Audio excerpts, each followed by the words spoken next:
yenim odomfo no ede yen ebekọ medini na ya obo ama Libya Borga na Ghana Fapem dwumedie me na medi ho achia me show no brutal bright entry ena ahyehye pamatade ni nyina ena ode ahyemie media meba na maba bedi ho chia me keke ene de amamo Sompa FM newsroom Santiago Benedict Kuku Veronica Jando ena akosua somua ene ohenini akosua kwabna kese wonum nyina abo echido ma no paya bebia wo bia ne ye bani aba somwo saa so na okọ technical room a Silas ene Ima ena omaso yimu a social media no so ene jase be na mansani wiase nyina beti enka no womo ede ekoso yamo achin yes aso amoakwa aba dwumadie mpanifo pinu a ena no peye no mo esinkunya mehwe no mo se honorable Richard Kwasi Fori Agyeman Boadi adodo no a efre se eye Kenzuba emre bi atwam na oye MCE ewo boase mehwe nanim sa no pay obeba no aba beke ho na yesinkunya afa Ghana ho Dr. Daniel Owusu ansa eye political science lecturer or Kwame Nkrumah Ponimo one so me hwenanim sa no probeba na yesiga na honkonya and a lawyer Victor Kusi a private legal practitioner one so no osumo mayi one so ye hwenanim sa no probeba na yesiga na ho enkonya ye dwumadie wa dwenche no nsusuye yesomu dodo obetime de wa dwenche anu nsusuye aba yeguso a yedidi nkomo no adwene ba kufu tirim to de ba ye bekenkai ede ama ye social media platforms no so wode unsusie no adwenche ne to so a ye bekenkai ede ama oko Facebook Sompa 93.1 FM Facebook Sompa 93.1 FM and YouTube Sompa TV be bia wode adwenche to hono a yeguso a yedi dwuma no ye bekenkai ede ama say a WhatsApp message and answer text message na person de ba or the 0243 220044 so a ye bekenkai ede ama 0243 220044 so a ye bekenkai ede ama text message and answer WhatsApp message you de ba ye bekenkai ede ama ensem pinu ana na watchi mu no asisi a anope ye betena se na ye di hu nkomo pa na me kai mo sa anope so no Liberty Conference baso ewo Maranatha Evangelistic Ministry Liberty Conference baso na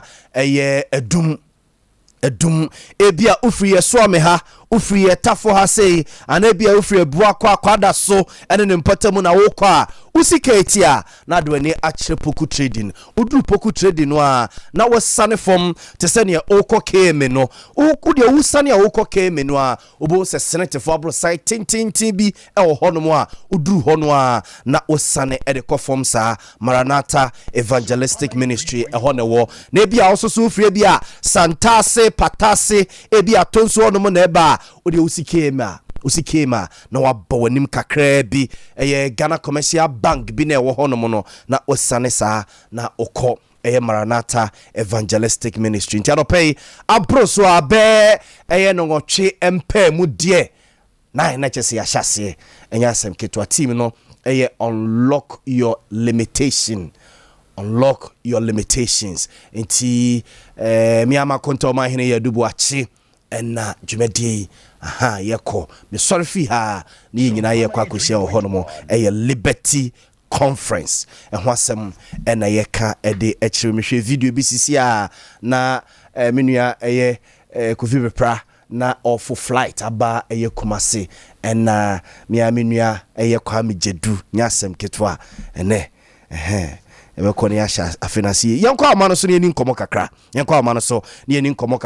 enra ne yete se odo ani kire krofro mabonten so a basa ye bia sore honom ade a omo se abrantie bi nipa bia wo ne sekan akuno na ono so ne squad eko krofro honom ma chese ne yete no na enya sempa ma menko amano so ne assemblyman a owo honom honorable Patrick Kwame Frimpong enkudi asemi ho enkomo honorable ma che ono akron ne saso ye presiding member wo Kumasi Metropolitan Assembly honorable official pa afisa se na e won kwa modin Amen. Na eba ne say ne kafi eja yenko ba bia inim se ne yesi ahase di no sa na ne de kɔ no eba ne say a ye te sa ansemi me answer be say na na years ne ni na enyime be 640 adofo bi frame say emlantie bi atwitwa asusin abrantie bi ekono ena eba san na etwase ne free police me kwenu ena me free police kwa na adofo mu bi afre police wodada enti a police for no by mo be no mo di sa education na omu ejane eko na adofo bi so afa abrantie we place so edina kwa ya sabia nti be ze don hwe better meet do we and I tell say abrantie na upra no ana se nipa bi di no sa abone no wo free mu nti le ba sa na itwase anibre eba e se wo kwa se bi nipa bi afa so twitwa enipa omu nua nipa da tania wo free mu sa na de de nsem we nyina ba na ze last year 2023 January and afanu mi oni bi nya ntawantawa e wo bro no so sa e mabu mu di nya ntawantawa ena baako etwa baako sa abrantie ze me ka se no nsa no ko mu twa no enye asai na asam be na place for be na be se na option be another me na de na se sa suntina za hoto ni on place for be ma di no mu ye bi anim so mu ye na di asumbia ba ya nte sa asem we no ho bio e ma de upre no kra no November December ko ni ho a ye babu na mi tuni fo kasa kire no se ni me ko so no umu o trade but the answer the Olympia no more police na police from the management and no na finish ada pepepe umu susu se na am se ono no ajude munti no ono so organize ye ne nko for so aba be twitwa sa branch umu susu se ono ne cha ono ne nsa na ma ne nsa na se no so bibi aba be no de fofi anto ata ofrim Sompa 93.1 na honorable a crow from fahin o baby a semisi ene from abase a ben adwen kwanta na enti yese boys no squad no e ba ho no ma efie bi o ma twegya to ma enye na yi fasa so ne ba ho no a enke shi grabu sa na tie ya ekisa abrantie na no so abrantie no na wu no so nkofo a bi o so di na chi anazo mu funde e conference we na sabi one for papa so o so na organize ya e process o mo na akwakoye sa adiem so education na kwakotwegya to be amrantie na o mu susu so mu na ku mu nua ni mu bi ba ko fi na mu kokotwegya to and je say crow from to say pa ba say crow from to say anope boni bi ani crow from ya ma me ne papa mo so le mu yo majuma no buna o mu be ko classes ko I think it's there so very activities no nyina juma che city at the palm for money na 3 year 4 year muti you dey so asundie na se me no ka say you any proof na nipa no mu ko twa jato ne fie no adomu fi se onu ni ma branch no ewuo no hu bia na sa no so se onu ni bi because I'm not saying see no and see anajo is never be nti ba sam se nipa bi omu hu no timi identify nipa no ebi di ama police for na say we mu so kokodi sa abone omu so ani na najo nti no mu so di juma di we no a police for so timi agada information so nya san ko for ni na ti e fa sa nipa ko ni nya yo ma omu ye bambo fo mu pesa bro no e be koso ko seven players sa omu twa etitwa obi no omu anyi ni ye seven players we ni say 2 million seven players will be crack cocoa say buanu kumpa Ghana system just o mampani o so nkwan na o tumi je o sign emerikum ni panja je kwari na djuma no so obi mpo aye woni abone a woni tumi se o twitwa no na wukono se bi nyansa bia enu bi esie no ana o muso kokoye se we ka je muso o muso ni tumi bia ze se bi yenu aye kuno nke yeso so ye kwa akohye enipa no o mo busu eja pade se bi fie no ko mo kwase no enye o mo nkwan na to e onko fo so mo so handan ebi asegobu akwa na dia bai ebi kan man na nyina ahwe no so nyema ahwe sika kwa akofo be no sade e kwa akwa hada nti umzu no umzu so ebi mrashe umse ma umzu ni tu me so umzu edi omo ye na ase ni nyina no de dia magana police service umgu so mo ye o ma fon die Na honorable ususu say nipa no mukum sa branch we no eye omabusuafie na omokose no no ho fie no mokose no de nipa no mususu se waka ho bi no mukum na busuafie na omokose no no deboa ai na honorable efie no eye compound house eye abrosign eye ete say efie no te say fie no omose no no the fie am at least I have a 3-bedroom or 4-bedroom apartment to be in our home share. If you just see an answer, you have some answer, voice quarters, you get a 3-bedroom apartment to be. And say, Umuka, feel the sea on the Portugal and in our Macquarie. I say, cry, now say, fire service Adam, Mutimisu, Mukakram, Mosasa. But if you know, ashes, said the woman in the actually, you could have a fed with you. And yeah, they are afraid they are eating baby. And as if they can't know we are using if you're not. Now, police for what my arrest be and na Chiobi. Yeah, and run a place for no actually in the back. Almost say, on the couple of Umudi is our boy in a window. A place for actually, we show more at the ton and see. MP and Tuja. But the meeting I can achieve for it is and at the Fubi Boy, except by the number could be a room, now, what come on our place for and Taka. Okay. PM, ya bedasi na. Menya we de, mama mimfa wenchim na bombing komo kakra. Crow from market, crow from Janisi wono mono. Sese mo ye ne day, crow from Jano. And I see out to 4 days in the night. Coffee crew from Jamaica. Crawford Market, a guy who's now. So, buy Kumasana to Portana Sunday. A judge near Jamaica, I cool. And you need a post. So, the Dumoko, I have fallen for a couple of Queen and Reggie, a judge, and then I Kumasi fitted. So, an animal crown, cocoa, cool, Chicago, Omoba. I don't become with your own judge. Into Kumasana to Portana Sunday.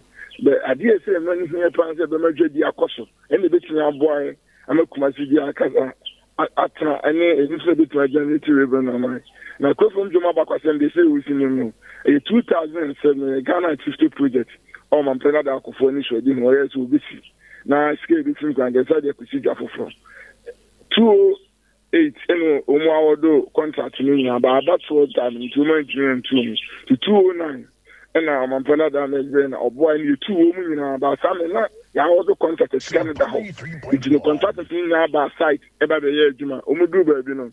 On Panada Mester, I'm side discover M number 12 projects. I'm not financing I have not for some upon the baby I'm a bunny in a mission. Because you're calling Chown County, my dear ring say. On the discover a bureau, Sikabia Mabio, or man Panada Mama Person, Faka Prama, then another way in things on Faka Prama. If you're listening, yes, it could be if you're burning why you could have. And then I'm a journal, Akawa Baby family. Yes, assembly members, oh, yes, KM, Yafama, Biana, but you listen, and I was saying, 7 previous, I'm thinking about the influence. They be a president, they be a burning penny for bar, your regional minister, your party chairman, your chief executive, and you will be anything as a lead on penny bar, young fan of any man. Aka, they am will be a leader. Then Sakap, a nearman 19 year trouble, and I say, you need to be movie. The Nipano episode were in for. Yeah, a Gusuya or Quackove. The Yan crowd or Quackove. Any day, I say out in any Quackove. If you come from Jomaya, abandoned project, say that the baby like as a human versus Waka. You won't say we did a Gusua into the new Quackove. Radio, a friend of us away. Radio, a real commission, but where the account, but that the idea is that he need to be a background animal, and your man, you pay, and I'm your supper on the dear, or person, yeah, because you're super to know Charmon. The warrior air cost wire for near Nicole, and the way bad dear Acadia.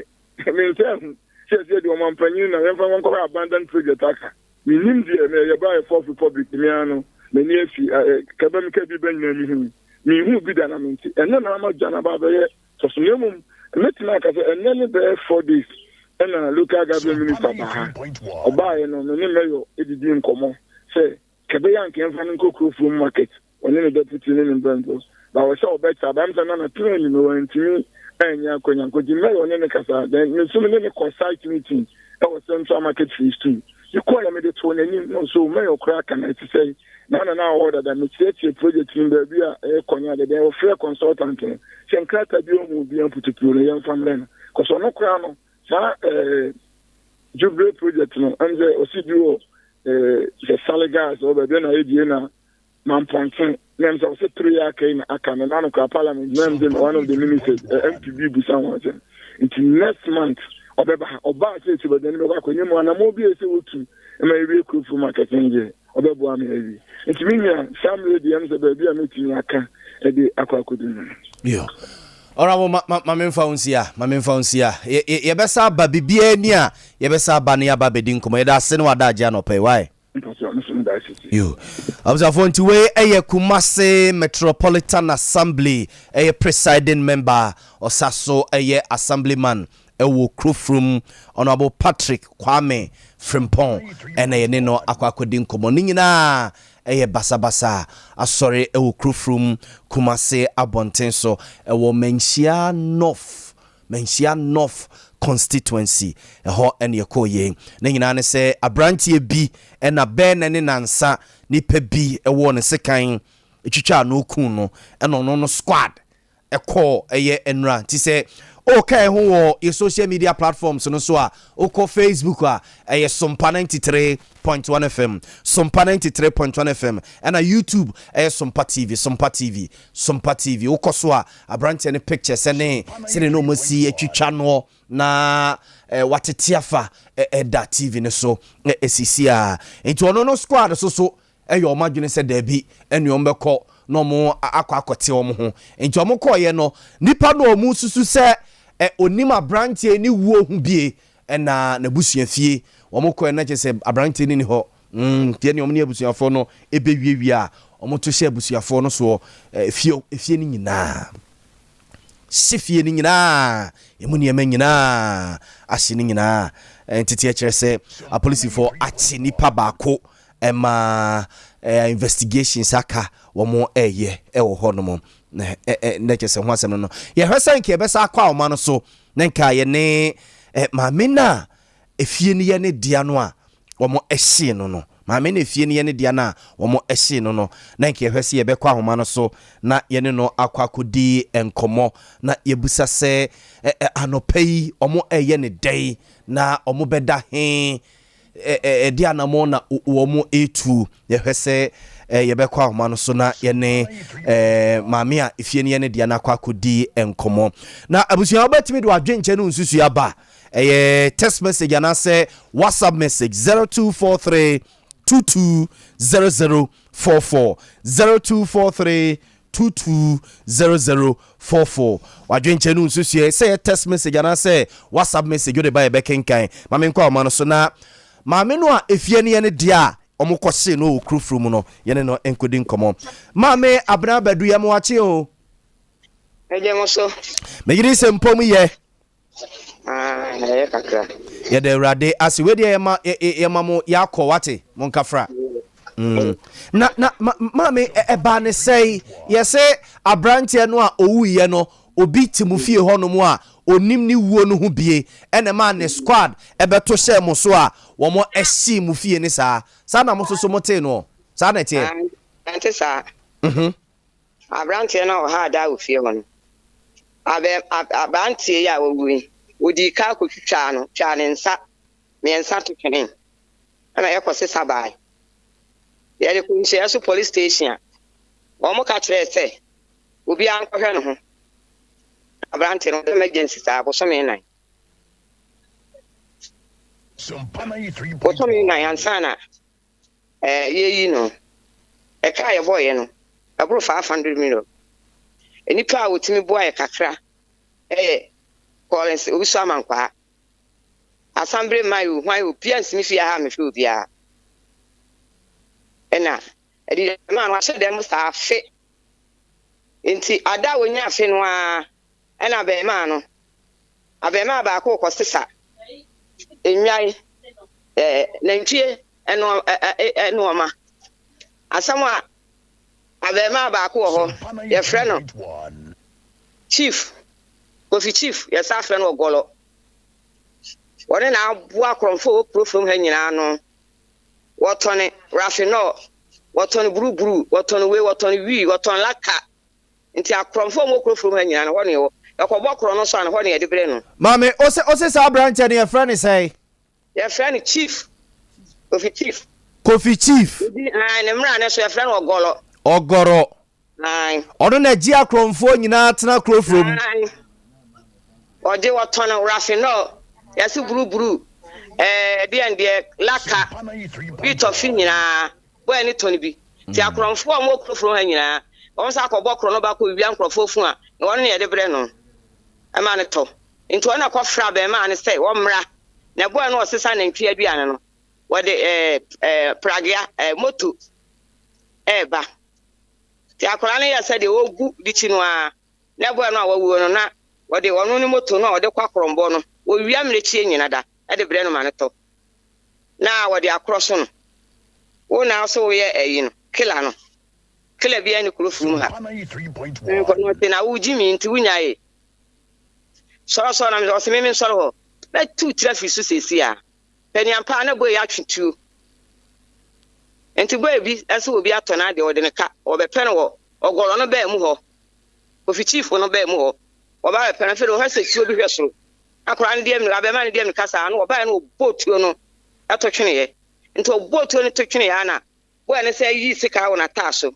wo de asiboyi ha ene boy ne kikiri wo de ne hwefo mu to de ne hwefo na boy no wo twitwa ne nsa to twene ye no ene wo bi frɛ no o se hwɛ boy ne sa be yesei ene o se sa anti boy no ne homfoi ene o ne ba ye ne kikiri ene o no wo de hwɛ mu wiye enti boy no twitwa ne nsa me nsa to aguo no ne nsa no wo ho sesi a ti ne nsa na ya evidence ti me de me share so fa prosifo me frɛ wo mo sa on ba ye enkoko ayaye na ofie ho ana o mo be chechire kwa wiye wo frɛ ne ye ba ma yasemu me na asami a wo ken ya e ma ye twitwa boy no ne nsa biensa na esi wo chief na wo ka no ho asem no ne ba mu ho no ma na se mu fie ho ensi wo yesi ekosi baabi e frɛ ho nsuase no wo me na nra on be di sa adwuma no okay na abranche no o ye odesie wo ye oba o ye ode abranche no na o ti ufie o na ye betwitwa ne nsa miensa so okoda gi be afe no no ye oba na wo so ye me ba wo ha dan okay e jo ni oba ha dan ofie ho okay na sa abranche no o hin sesei emi baabi o so no ku no ka ho emi ni baabi o okay eti ma me mu fie no ni nyina o ma si ni nyina da ma akoma aku set ni nyina ho for ye ha bi nyina wo no ma nyina wo mo wi asa ahye no asa okay amanfo atifie ho no ma han dan o mo soso o mo niam nyina o ma hye no obi amfa pin mami chemiye eye krofrom fa hen krofrom from ode ko enhye so ho no biko enhye so ho no okay e ho na ifie no na eba ni say mo da hen me de me ntifie ho me ni fie ho enti me ko din akohwe akora na wo mo pira no na yesi ye de ne ko theater ane mo ja me pufa ne hwenu ne nanum nti yesi ye de ko theater na me kwa akohwe no nti me ko no a me fa me ho an obi frem say wala say kasa say me fie ne hye ena me dia no ka me ko ena che say ahyekora e che kora nsa na fire service mo ba there's a panier crown one more tifie on no man fa bi David Oman 5 pin ko oman fa bi ma me say mo ye ne dey oben dey say me hia sa ba me ba na ma kire ni pa no ne akyeche wo mu iso no kwa me gina so Eju o de unim nipa na omo be ye saa de no. Ai minim wo nyina alisi ni nyina.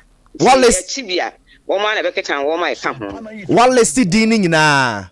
Ai Okay. Na enra police for ba ho no no omo ne wa ni nkomo police for no ba ho no. Ka hwe eno an say commander no be gina ho na regional minister ne central commander omo ba wo man ka hwe wo man ka hwe an kire me. Na also so e bia ade achi ye obetu anamo bia ko mo ho. Na ko nsia police station. Esa me ko troma no asem se me fi asia. Me ko ya ma bi omo ma me tena se. Ma me yesi ye ba obi aso ni ho na me twifa aso na me ba fi. Bi se me gina ho a anya me tutu ahwe. Oh. Entina samo Mate mame. Ye de nyame jaw shedin why? Me damase. Yo, yeso ye da se pa. Abzafo enti mame abna bedu a ifie no a omo kose ne krofuru mu no eye ne dia. Lozia fie ne da TV so yi. Anopai se wo twa ben o TV no a ifie no ne da so no wokọ Sompa 93.1 FM Facebook a ene daswe ena oko YouTube Sompa TV a eno ene daswe na miyenka we so ese ewura na ma me boni din se chief ne Kofi chief ne wogoro ne de no ye ne ni adanse bia kire se otonton sa ne ma na ma me kire se otonton ye no enti ye ni adanse bia but police for further investigations are womo akachire se omo eye no na ebia sa niema wi ebepiepie mu ama yehunu ye tuemu pa nji we eye ne akoso okrufrum from I started be 3 days 4 days na abobo ba enra de agency mu kra okrufrum abonten so a o chese eye 6 bedroom house so what I say no more ashini nyina okrufrum abonten so no arehosem pa na akoso ewo krofrom anopai no oh boy mama ye betu mi biara ye fambuwa ye mandana asana yako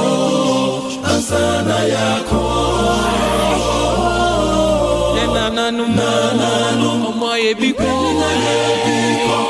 enyanwe edrume nusu yansu sayebe abuja fonti Ghana Fapem dwumadie ene wasogu so awutie no memenda no pa bia no nsiampa mo ekosi no nkron na yesinkunya e Sompa na yesi Ghana ho nkunya na krofrom nkomo ya yedi a yene krofrom assemblyman edi nkomo a ocheche mu ni akoso a mame abra bedu ono so ni fi o mase no dwerebe no se meka ya ne mame abra bedu di nkomo no oche se emre bi asambi si omkotwetwa branch bi nsa a no te ni fi ho no mu a obiamfi na nipa osugu ne so a ofi no ebo anoma branch no mutimi de ne call hospital honorable Collins osu amankwa kane MP edema de hye wo menhia North abaton pesia so yenko amaso na yene chief amankwa enkodi nkomo chief avijapa. Hello chief. Sompa 93.1. Hello chief abuzia producer mehwena yenya honorable Collins ousu amankwa ye ewo ahoma so na me ontemenka na maintenance no so entemenka nemum mamenko Facebook no so mo message samodi aba Felix Opon dache hene na napon kojo odi free bampana se o se wo hweyen live o se aboama memo achia no pe nemu mesre ye youth no se ye mindset ni bi o hono mo a enye kra Pedro wa Madina Cruz o se ohweyen ifri Indianapolis Kumasi Tanoso Kesben Junction honomwa o se yenkoso a na yensumo man no Amisco Spelele kaswa say NDC4 ema yen break na nyomo kebie no no ma ye beti set Chereboa or say yo morning hi hi so and Nana Pon or say my regards to incoming president Honorable Kennedy Japan and Nana Pon Kronwa or say good morning Yabuama good morning Nana Pon mama he say chief am kwa betime nka sisi ya chief me mo official po chief official pa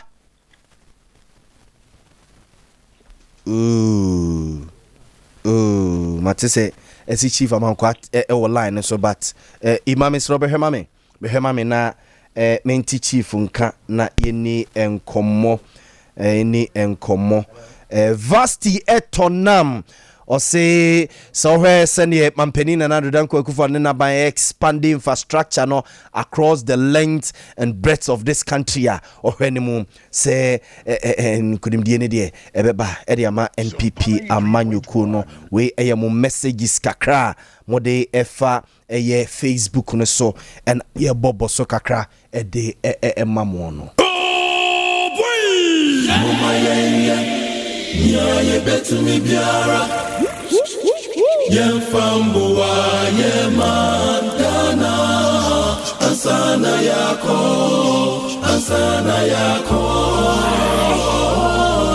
ye nananu omoye biko eti we aye Ghana Fapem dwumadie na abusua masugusu amuti na mo hweye across the world no yedamo se medede na ya bo ama Libya Borga me nda no pa bia na yehia ewo Ghana Fapem dwumadie so na yahwe na yede o mine Fapem no asi baabi ekron na ne mfefo no omu si so a aso omu koja ye no yetimi ya try na yeti omo kakra ene ho enkonya na yesi no anopai mama hwe se menya chief amankwa this time na yedi nkomo chief official pa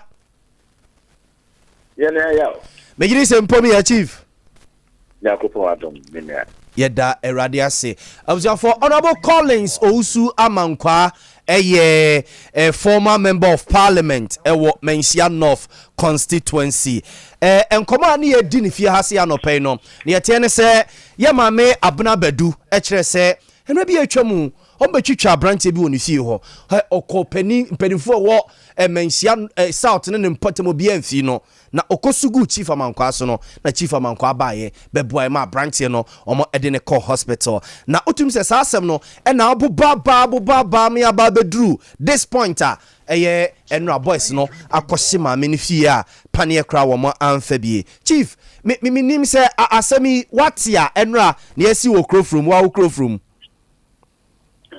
that's it. I mean, chair. What's here for? I know I should for I'm not paying. It's just something mine. So, yeah. Some no happening. In fact, we are extremely worried. They are also Sompa 93.1. Since just the crana obi betimi enya kokodro se na ekwa for Jimmy ni akra efenensem hakene na me kochi bebre omosem no ankasa no de afi pepeni na ntime ho ase sorry among two gangs, quote and unquote gangs, yeah. From almost my almost a sworn form. Sworn form. Yes, I am meant to accept them myself. I am more Moya Betcher Munyansa, we was Moya Betcher Munyansa. It would have been not any. The Kaisena, you won't persuade so. An infant phobia, the Minanity, I say. I think the echo so a war. So far, what you say. Go from now, the Mantinia and Cohodia. I dear Bacoso, I mean, say, no, or more, Eddie, any from Comane. nti so omo ye bibia na me demo ano de no nko de ne ye youth organizer be di na she be dwen na no sa de no de ya na omo ta de man nti na me ni problem se bia me ka sem na bia me pa na obeti ya ka so ye ntiase sa no pe na ne copy so in fact na copy so ewo brono bia the fair yesu moja ewo Crofum so far about Sompa 93.1. nti the true hono na jira kwa ni finfini bia mfansa ne nsa benkum gang on my right, the left also gang on my left. Not just say the Ukraine na anode. Adaya omo ba be twitwa omo. Na me okoko hwe daga niema bi ti se ekuma nketewa na hihye nkura ne bi jacket nim. Ene langalanga yi na se bi wo hwe se bi. Sompa 93.1. So I guess she ni ebi ani so hye eti hye. Anadwo no bi nyame ni nukwe ni se nyame ya hu je mobo entie ye ama mabunu anu omo ye tutrasem no anti wo ho ase pa bia me nia ebia enka ni ebi hunu no na nka ni e time kra na bi so say omo fa sika inen to ho Sompa nti me pese na 93.1. bubodi ba me kome omo din because na omo te community nim na nipa na team ni susu enim wo mo se omo nyina kai ho na te community nim enti omo fa sika na to ho no kreni omo de sika na to ho na me nua wona ba ko ka che me se leader gang leader ba ko ka che me se honorable se me de oko Pafu hospital Sompa now ko he said yes ye twitwa ye nuanum bia enta oba ye twitwa nkrofo ye kunkum wo mo krasisi a se asamba na o kan san ubekum nipa minia ho na me no mo nyina abo anan na ye call ye Pafu hospital no kreni ya e do Pafu hospital na okohwe said ye de kan pa nipa jese na ase film ena chinemu an akokraja ichichi abil se oho be se chichi ampata wana msenya ko lata na me na nteni bi odenke mu na nya ko say another group so no ye za another gang no omo so omo nkrofo so bi etra edaji zemenia isa bwana ekoji akodu ho neke se uhwe nipa ensa we ye sha ni kokromotina babeba nensetia ne so no pone so shan ye tafiri ho achese ye de sika twitwitwoamichine mu Sompa 93.1. na idina so edinsuo ni enu ene eniemes chese me person make card yesi ho na eya me ni Yakopon ni nukre ni time wa me free go from we de na nya banzi go but the time wa me free go from na me anka sa me boto mu sika 8,650 cedi if my memory serves me right like I say I know the edikako abia che so almost had the bill every 1,950 Sompa 93.1. let us say issue ne kwa no just be bottom crown kokra nya be over 100 million enya ensi ho eche no na akoye te se momo so esa akokaka because na e deadly all because of bad orientation ne mabunu ni bi wo among themselves and a coffers had you at the buy na maybe meaning say it will correct they said to work they have seen me meaning said to work about that 3D. 3.1. Oh, I'm a young yes, Yenia Kuma Kandi. Sabi. Nipanum be including a branch and I'm a coher no. Emma, yes, no, I made the name say, it's your trade dano. And he said, if you're chin yabufono or more acco. A branch and a bony gene or aquaco future nature say, or more on crying on them, na, Yenia Bako friend. Sompa Ono say, 3.1. Onimni Besiachi, and it's a cofas idea. No, I did buy. I just said, what and an once here though. Now, let's say we need to show leadership because the Kai says, Emra, na me youth organizer, mention in our boom. Community name was on your woman, Kushu.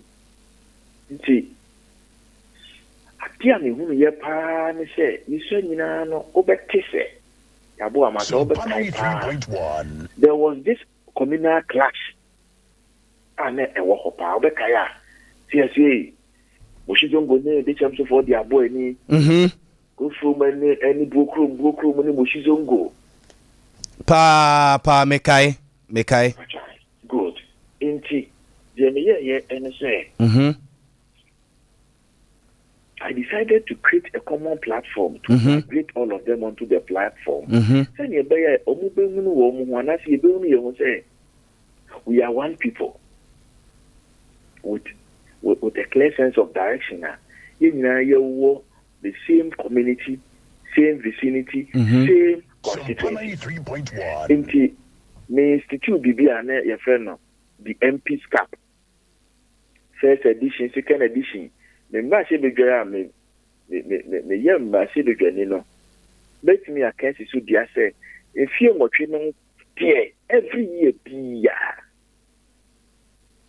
boss intercommunal gala no na community gala na nti won ase e be fi bi nipa mi no mi ensa bi ne di omo betini akoka wo mo ntokwa unlike the na ekoso be bi atwa mu Enti, mesre. Yo. Say, ni esie mi yempesi be hunu bibio. Yo. Me wo kumase. And I hear sabi I kwa ho obedi nkomo no wa chiri. There's a way me sha say yenu na wa free mo no. It's to ne papa. Ana say now for no momu betimi any community no including even some of radio stations akasa na abotoye na because they say no yaw no eda so wom yaw no wo so yeah oh kedi esa kokko fa ba ye enra na nipa boni fo bi so asa ko twetwa ejade atufi mu ahyenkrofo ma 6 almost say 6 bedrooms na omahye no kra o manfa pane kra mfiro edi chief we dey besrew se ne wa me hunu niema wa ye e constituency ho no mu a even with days as youth organizer kra no se ne mrante ne die obuo ne ani die ma wo no we dey as soon as possible se ne kra at least movie neko community nim na ne mbetima ye biama aja akoma na ba form na asumdua ba no krofrom de ye nyina ye krofrom why chief ye krofrom eti better me nuanom say de omo ye bia wo mo nyina foforo so ho sebi o searching nya oda 70 se won say e ko ne ye nyina fu ma hye nti se omo gi dimboni a omo gi ma ye nyina omo gi ma panyin obi oti ho omo gi ma obi a we prominent citizens free krofrom omo ma bo omo bra otu kwan pa na ugunu se minia people of krofrom omo ye industrials sabi me ye bia me ye very mobile na wo nipa na beka chewo for so ni bia krofrom ne ye wo me tafon jae so bia ha ye nya so Mushizongo buokru utino se enclave no mama yam protect your image we are proud of say yes so one na your funu mache dansi ebema kwan ma fiu recalcitrance bi agedin bone ede ama krumo anya papa timi share wo mo yo chief yada say omonfa onhu bone nche mate na ye esie ne ye pesi be hu ne bibio yo chief yada say bibia ni ebedi nkomo wa kire o yada say pa ne wadaje wanya ma ya no pen for we Collins Osu Amankwa dodo na friend chief Amankwa or former MP ewo Mensia North constituency hona Krufrum mekane say Krufrum Bukrum Mushizongo honyina no na de call Duase honyina ewo constituency nim ene yakodi nkomo no na anopay menya hoho srunko ofia sei menya hoho srunko yeni nkomo kakra yeni nko Bishop JY Edu atna se mame nko ne nche why so pani ye nyina papa tete mrantie tete mabawa bebia krofrum susu ono susu ni krofrum eda se boa krofrum de wana se onfa ho at least obetwem ho no mo akodi dwuma Bishop Afisiapa Finkoma Troyen, Libya Borga. Pa Bishop me who ache pa me yiri say ahoden ene abusuafo ho ye dum ye de radiase no pa bada ma mitimo ye de radiase Bishop ye ka bi nsem ne yesi krofrum ni me tina no pe me ho adwuru me papa Zenra me finkra bedru nanu anajopa de chia me ya so ntimampi ti meeting mo fidie so me ho adwiri me pa na enye krofro mu nko last year bi sinkran se mante na den sekai twetwa ni patutu daylight na amanfo a enka ho yem hihye wo mo mogya ehwiegu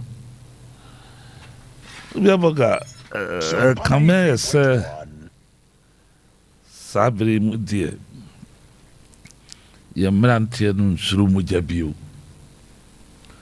nti ye baka se de tuturasem ena eje oman aboso ti ye besre se ba husa awofo entimu nyo bibia mfa ho agensamu agi awofo ne nsem totally enkura no omantima nko school ena omantima nsua adwuma enti bra ombabo aya tuturasem sebie buru wo ba na akura no ko school university a o me fa langa se okutwitwa bibi o dita o kona djuma ano papa na djuma a wokọ ho adwene na dan ene dan tirim Sompa 93.1 nzi akoba na sa me suggest say ka o my mum payimfo for that matter this is assembly onko omonsan register ni pabio ubaka o mampanyin kofo breso o ma ye register nkrofo a ni adwuma mekai yentumi nyam mante no ne mabawa no ajeje musa no mo nenam se ensa nya adwuma no obonsa bodo pa man adwuma ye no correct nti mesesen ka desesen binu san register matel mabawa inni adwuma no ni ehu o mototo ni ehu kwan bi e de o befa so apa adwuma ma o maye ye betima nya aban betima nya adwuma enkanka a food dot ne teton me yehu bi brigade ne no boys and girls brigade boy mo ma ya say sikani ho yentimu yefo emfaso ma nya mfaso ne hia yesese na insecurity a wo kuro no mu no ana wo se abatwe na adwene ekoso na ye pe adwuma ma mrante ne ye na omo ye biza omo nya kwa matwetwe nsekai ne nyɛ saa nɔɔma no Okay. me no ka sɛ saa nkurɔfoɔ edi saa adwuma wokɔtoto mbɔtoma kaprɛ ba ni obi abɔtom obi no obenya bɛɛ sɛ 2000 koraa wɔ no bɔtom nkɔnkɔdi saa adwuma no odi sika kɔmɔde no ti wonya wi bi nom ne apatɛse bi nom a obewu nnɛ koraa mfa no ho because oni agyapadeɛ bi a wo dodo ho nti yɛkan security ɛka abɛda wɔ mo so saa asɛm yɛ si kɛkɛ polisifoɔ sika ɔmbɛsɛe no petrol ne ɛho tu aboba ne ntu a ɔmbɛsɛe no ɛwɔ ho no wote nkyɛn a wommu no asɛm bi nso ɛka yɛn nyinaa yɛto a yɛgyegye no kakrakra no a ɛkɔdi saa adwuma wei nti this is assemblies no ɛnsɔre ɛyɛ wɔ mo adwuma so mbɛtumi ahwɛ register mmerante no nyinaa ma ɔmo nyɛ adwuma ne yɛhu adwuma a yɛde bɛma ɔmo na sɛ mete sɛ yɛnnua Sompa kɔ abirekyire so ɔkɔhwehwɛ mmoa de abɛboa assembly no ɛne adwuma m'ani gye paa mebɔ n'aba so ɔmo fa saa kwa na so hwehwɛ enwuma nyɛma mmeranteɛ no na ntuturasɛm no ano nwo okay basa ntuturasɛm no ano bɛdwekɔ fam Ghanafoɔ yɛ nkurɔfoɔ bi a sɛ wo mo akade a adwuma bi a wɔde bɛma ɔmbɛtumi ayɔ nti yɛnhwehwɛ akadeɛ mfa ma ɔmo na sɛ deɛ ɔbɛne nam basa ɛnɛ yi adwuma sua koraa na gya adwuma sua reason ne sɛ akora no kɔtena adwuma no ɔne no masa sua adwuma masa gye sika no ɔhwɛ ne nsa to se a ɔpɛ sɛ ne masa no kyɛ sika no ma ne bi nti sɛ ne masa no ama ne sika no bi pɛ adeɛ kyɛ wɔnkɔ adwuma nti ɔmo sua tera ne ɔmo brɛ onya akwara ne hairdresser for brɛ onya akwara a ɔbɛkyerɛ n'adwuma saa so na fitafoɔ magazine so ɔmo brɛ akwara no mpɛ sɛ ɔmbɛsua adwuma adan a sika nti saa berɛ mu ne yɛduru no mpanyinfoɔ da nkuro no ano ne the assembly for nsa ndrɔ plan okay na yɛntwe nkora no mfiri street no ɛne mpɔtam a ebinom gu hɔ no wi ne ɛde abɔdamɔ ɛdamɔ ɛbrɛ nipa woba ma hɔ si a ɛdamɔ a ɛmanteɛ no ano wi abɔ woka nipa bɛyɛ 500 wobɛnya ɔmo ɛyɛ wi nko a ɛyɛ ade so akɛse a ɛda yɛman ɛso nti ɛyɛ ko kɛse a wosɛ yɛ mpanyinfoɔ no yɛsɔre fighting nti mɛtu ɔmo fo na yɛatu mmeranteɛ no fo sɛ kokuroko yɛmfa nni amim mɛso me ho ɔden nti ɛsɛ metwitwa mɛtumi akum bebree no ɛnkɔsi hwee ɛmfa ade papa bi ama wotie nyɛ yi a na wakɔwu anaa wakɔdi dɛm afei no wabrabɔ ayɛ mmɔbɔ sesei a yɛho ɔden koraa no a yɛpere a yɛnhunu na ani so yi na wobɛdi dɛm anaa biribi bɛto yɛserɛ mo a bible sɛ mobufuo a ma monyɛ bɔne abufuo ba a anobaabaeɛ ne yɛyɛ na obi akɔ ne fie na ɛkɔba sɛ yɛkɔtwe nseka ne atuo atwitwa yɛ ho apiripiradeɛ no deɛ Mati Bishop nananom koraa abu saa abra no na ne ya yamfa saa ntete yɛn ani bi aba no ani bi no ani anyway de yɛbɛsɛ adwobrɛ na mama ni na hɔ na obi ampɛ bra papa bi mu na wɔn kɔkora bere mu ɛne wɔn mmerɛ wɔ bere mu wobɛyɛ mmɔbɔ w'ani da hɔ paa sɛ wunwi so nye sika ntraduro no wunya sika nidi na wosofa ɛno ne yɛ daakye a wɔsɛ yɛdwene na yɛgya tutu asɛm na mo wɔde Abzafo Bishop JY Edu ɛna yɛte ne nka no yɛ sɔfo pani a wɔwɔ ɔda New Jerusalem Chapel asafo ano ɛna yɛte ne nka no ne nyinaa ɛyɛ ne akɔso wɔ kurofrom abɔnten so na meka wo sɛ ene na Liberty Conference baso ene anɔpɛ ya na Liberty Conference baso na videos na me hwɛ me phone so nipa as early as 6:30 na nipa akogu Maranatha Evangelistic Ministry edum nipa kwakugu but amanfo pinu abusa na Maranatha ewo he se ebia se na me kana no pa ne se bia ufri yeso ameha ufri ebia tafo ufri yamfa ne se krofrom bo krom na wokwa usi ketia foni ekire poku trading edum poku trading asem na make yo odu poku trading no a na ode wani akire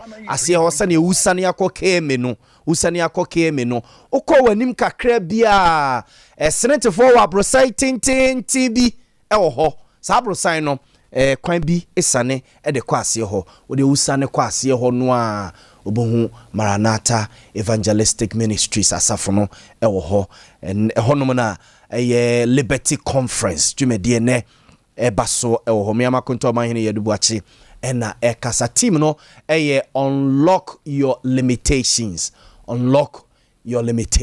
na wawani tua ya na eduru hose ya minister Kwame Jedu beba worship praises ena ya yenua minister Kofi Owusu Pepra ne yenua minister Kwame Jedu de nyom nyasem ketwa yeti radiasem nyina na ye fa futu no bi ato ye koto dwem na ye de atutu anamo no na enwom soso no se enwom no a na ye de edwiri Jericho afasu no enwom no a na ye de dwiri yenti Liberty Conference 20 where first edition in afimu first edition in afimu first edition in afi 2023 ti anopei me sorry ya ohene udi kan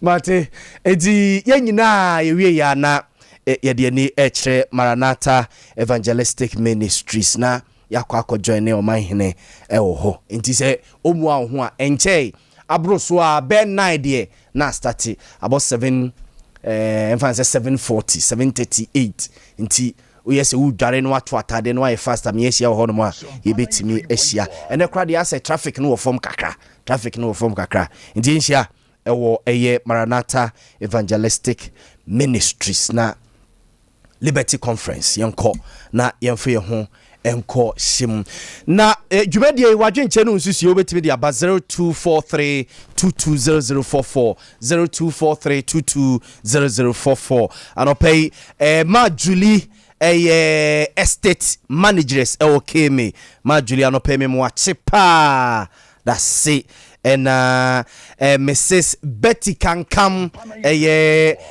Kennedy Kwesi Kankam MC Asokore Mampong na ye into the first lady of Asokore Mampong Mrs. Betty Kankam anope me chiao mo achepa minu ya ke du nyame shao pa na me papa Reverend Seto Saikofo Hope Palace Chapel Agrekenzema papa nyame shao and it so 2023 no ebaso February ya by next week na je say ye de hihye so ntime ton safro sinhia Hope Palace Agrekenzema yenku dimpaye hwimpaye nyimpaye 2023 no ene ye den ene ye de kofa bibia ene ye den ye de kwa kofa Reverend Seto Saikofo papa anope me moache yanko ma no sra me ni nkomo kakra na enu aso ne yeti asem bishop yeti asem bi se yesi enkran brono bi efren oyebi womo aye wache joint bi ho no ma yesi ne awura no ne nsa no de ebo pa ne nsa no bo ayesi efren no yellow cc wache joint ahona boys ne mranche ni nyina kodidie omo woni yesi ye enu omo mu kodidi ho no mu nyina no yesi poison food poison ama obi kura famu ahwere ne nkwa ebisa se wache de na bishop answer na meba ho no ma me nko yen papa Daniel Afrifa or a dietitian ho na eni nkomo kakra na musan se wache de nka wache de zeja wache yesi ekum yem kurukura tie je no an yeso ya no pa ye bobo Mr. Afrifa, good morning. Good morning. Me ba cho me gidi se mpom ye. Hello. Mr. Fifa me gidi sempom ye na me adom ye de Erade adom official pass so afi say nhia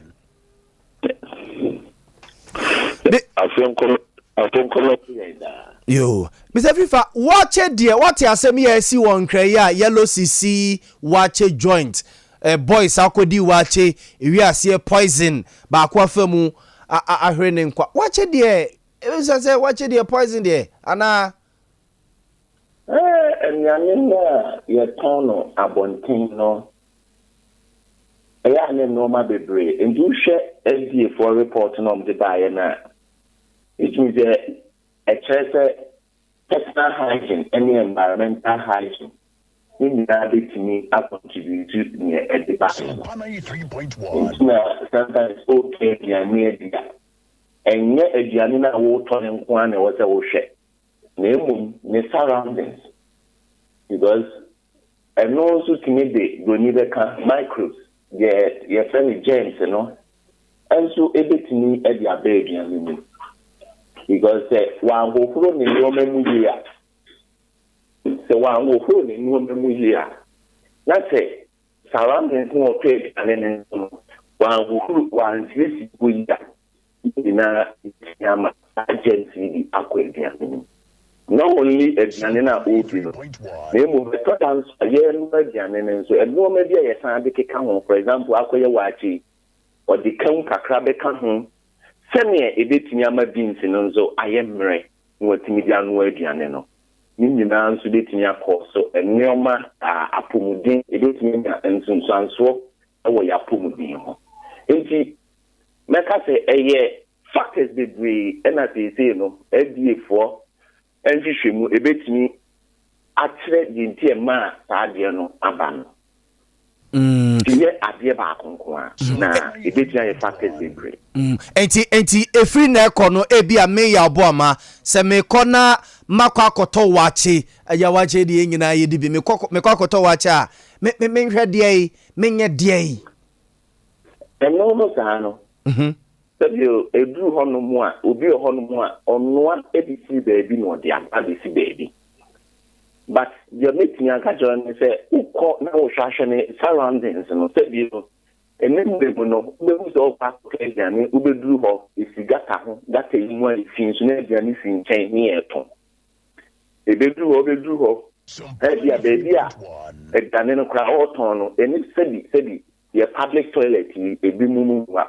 And one thing can be Samuel was at saying so Nipana or Todian or Grand, now who means what to say. And Samuel, because you're exposing over die, you, your friend or your salad, nene, your spaghetti, your day to you're better exposing in today. In this one, now could see baby what the besito. No one say I met the friend Salmonella. Baby food and known to be causing infection. I say, in the now also on and so no. Say environment and so not any medical cano, and known to be Nipana one way Gianino or Hokun in Kukum. If you are on my Obeko, a Giania will be a dinner and your man and 10 a year you did me. Then see I expose you. Many go more and one son the a so at Renchi.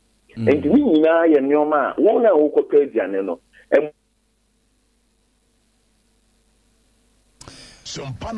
hello Mr. Afrifa hello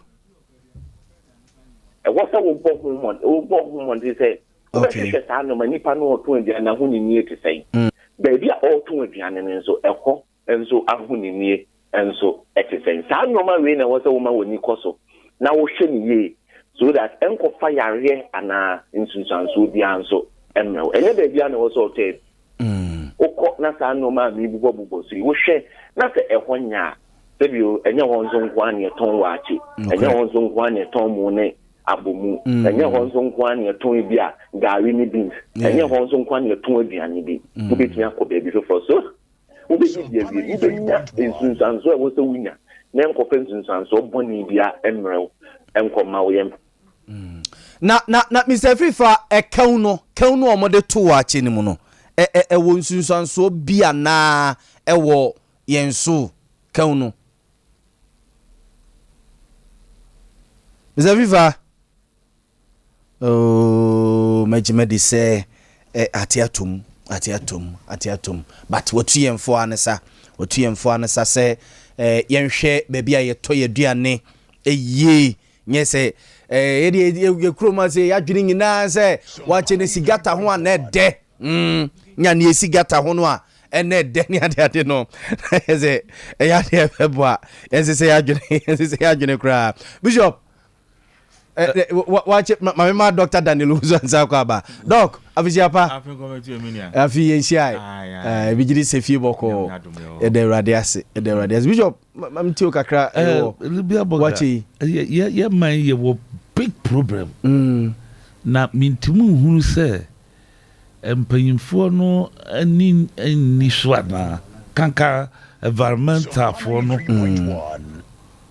Bishop mamene Mr. Frifa enwie na memra wo hono mo Mr. Frifa na mebusa se wo se na o ka se ekan ene niam o modi gumu no na mebusa se wo se kan no de kan no ema onsunsan so bo na bi se kan no a wo se omo sa so de haban bi etoto so se be a ebe ma ne kala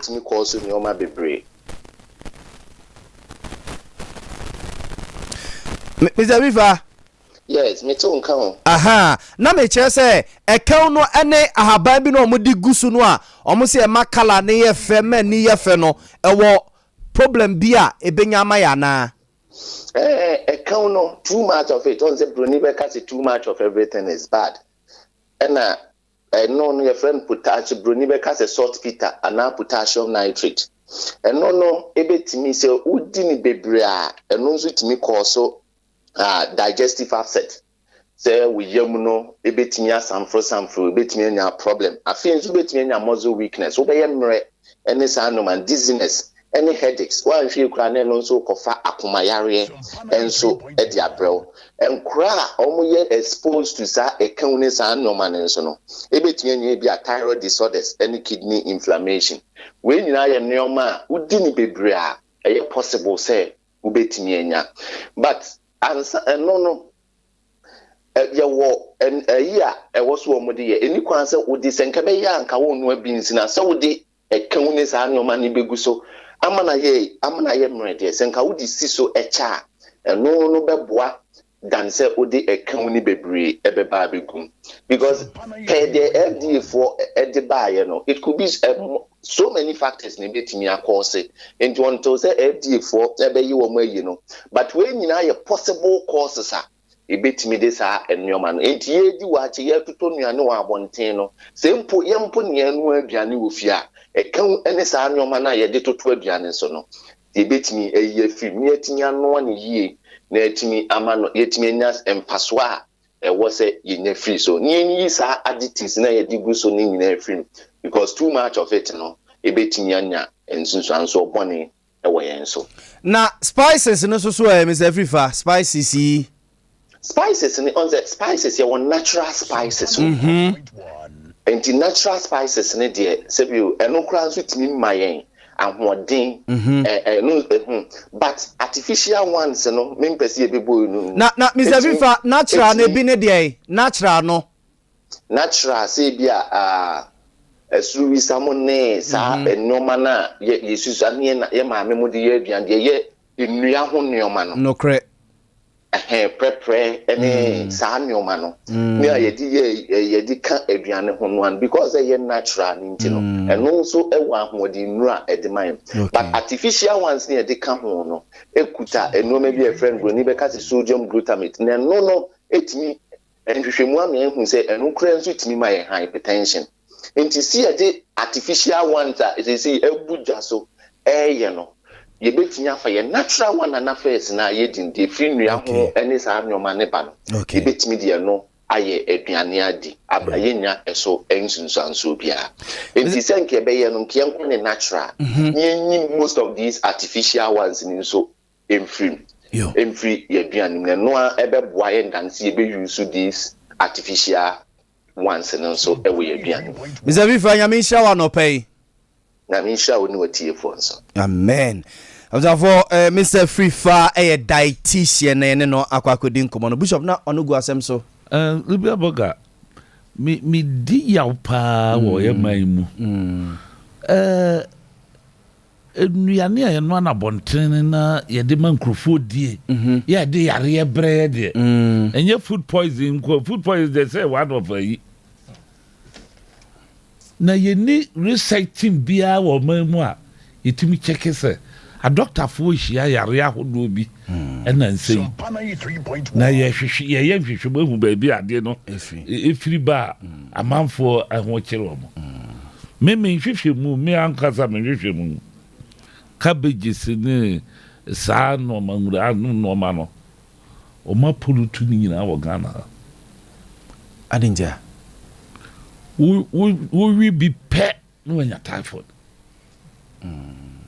menhwehwɛ mu amayɛ no the majority wɔ typhoid na typhoid nko a no ɔmo wɔ 8 pari ate sɛ doctorfoɔ mmɛkaeɛ a ate sɛ wɔyɛ ma mu abu ne nyinaa firi saa nnuane no na anim saa mmura no baabi a ɔmo no de firi ba awerɛ ho sɛ bɔnka mu nsuo na ɔmo sesa de gu so ɛwowɔ nkwantia Kumase ne Nkran nkwantia yɛkɔtete saa wura no a yɛde saa nsufin no agu so ama no nyini no yɛatete de aba yɛde aba no adua na nkurɔfoɔ akɔtotɔ yɛbɛgu mo so wowi ya na wo sɛ saa nwura no yɛ noa ɛyɛ fresh wokɔ Britain koraa de a ɔmo wɔ nnura a yɛde pete so na Britain so koraa de ɔmo nsesa saa gota mu nsuo no mfa ngu so nti hɔ de wonya bi wie akama na Ghana ha deɛ mesrɛ sɛ adɔktafoɔ no ɛnyi research team bi a yare a ɛba hospital hɔ bebrebe no wɔn anim na sometimes wɔn sɛ ɛyɛ nsufin no wɔn anom wɔn na ɛkɔ nom nsufin no nsufin no yɛn nom o yɛsesa de gu nwura no so yɛtete abɛwe ɛte sɛ de yɛanom pɛpɛɛpɛ tufu kɔ a wɔanya typhoid no yɛsɛ yɛanom nsu papa yɛte wei yɛnom nsufin ɛnso yɛnya typhoid nwura no a yɛwe no a baabi a yɛdua no ɛna kɛmefoɔ ɔmo nkyɛke ma yɛn na yɛ mmɔbɔ Ghana ha Abzafo Bishop J.Y. Du na yɛte ne nka no menkɔ Dr. Daniel Owusu ansa hɔ no mo doc duane a wache kakra yakɔ akɔdi no yellow sisi hɔ no mo na ni APP mu ba ama wo so boys no so kyɛ sɛ wache no nya ni sigata no ho ya na nya boys no udia hu ya pa doc minua udi de sigata no ho ya na etoda kenken ni ade ene koyi ya na ekoyi ekoyi o wanum na oyam no owidie mu no masem no na ya na akoye bibio minua asem we no ya asem kese pa o unim say for some time now say me di fufu a e wa bonten a na misure chiri kakra especially the aya wono me dwene hu say edua ben kra na ye de ye wadru no ena edua ben so na ye de ye wo ma no because ye tete no na enim enua a wo nwura mu a ye de ye wadru ena enim enua a wo nwura mu a ye de ye wo ma say enua no kra na utumi san bu bewe because na enim say enuru kra wo ma e wo health ya obutumi aye na mom no se enua ya galamsey ama ya twa ni nyina agu yi enua ben na se ya no mo de sene waduro ne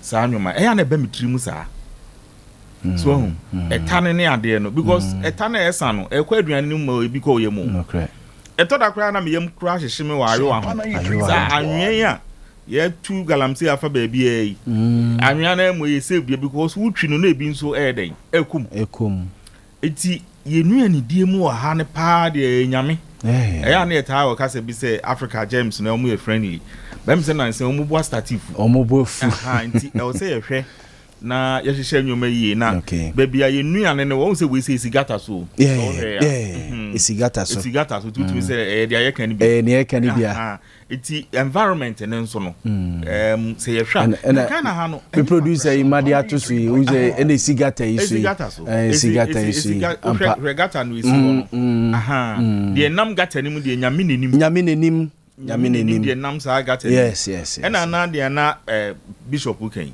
krum ha yi meni nyina yɛ hu da bia ɛyɛ baabi nsuo hu sɛ saa baabi a nanka nsuo no wɔ abrobe ni adeɛ wɔn sɛ sisi dan wɔ hɔ nyina akaka kra bi a nsuo no kra no ebi yɛ nsuo akɛse wɔ nsuo yadan ne gata bɛkɔ na yɛ fi ɛnoa ne ɛsɛ gu ti wo triti na amfa salt kakra bi a wɔ hye ne yɛ ni adeɛ a ɛyɛ nsɛm pii ti me nea metumi aka ne sɛ ɛyɛ na yɛnim baabi free burning ti wo treatment a wo de bɛma adeɛ no wɔ fie no ɛsɛ ɔma ho hia wo wo treatment na nyɛ sɛ bi a yɛne a wodi ne wɔ fie nko aba ɔma ɔmo no ano abɔnten nso hunu ne saa because we are aba no ho business no yɛ agu ano no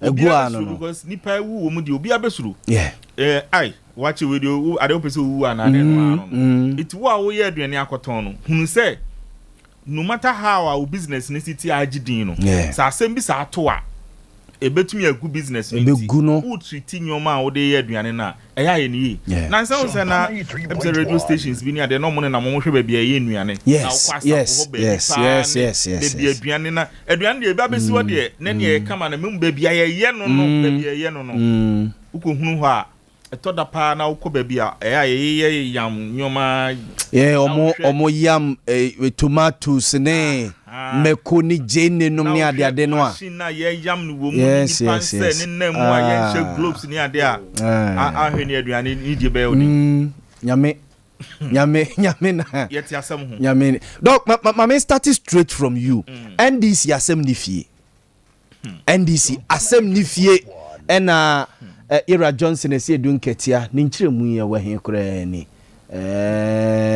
okay yes asem ni fi ena asem we buy. It is true we've issued a letter from headquarters signed by the General Secretary, the new General Secretary, Honorable Fifi Fiavi Bote, communicating formally to Mr. Speaker changes that we have made in our front line in Parliament. That is indeed true. And the new changes will bring on board Dr. Kesela Tufosen as the new minority leader, Honorable Ama Kufibwa as the new deputy minority leader, and Honorable Governance Kwame Abuja as the new chief whip. And then we maintain Honorable Doyo Ganza and Honorable Ahmed Ibrahim. So this make up the new list of leadership in Parliament. Well, there are two questions. Why we are taking the decision and why now? And I guess the answer is the same. We started reorganization of our structures to be able to position ourselves to fight election 2024. We started that more than a year ago. We started at the branch level. We've since done elections in about 40,000 branches. And then from there, we proceeded to constituency level.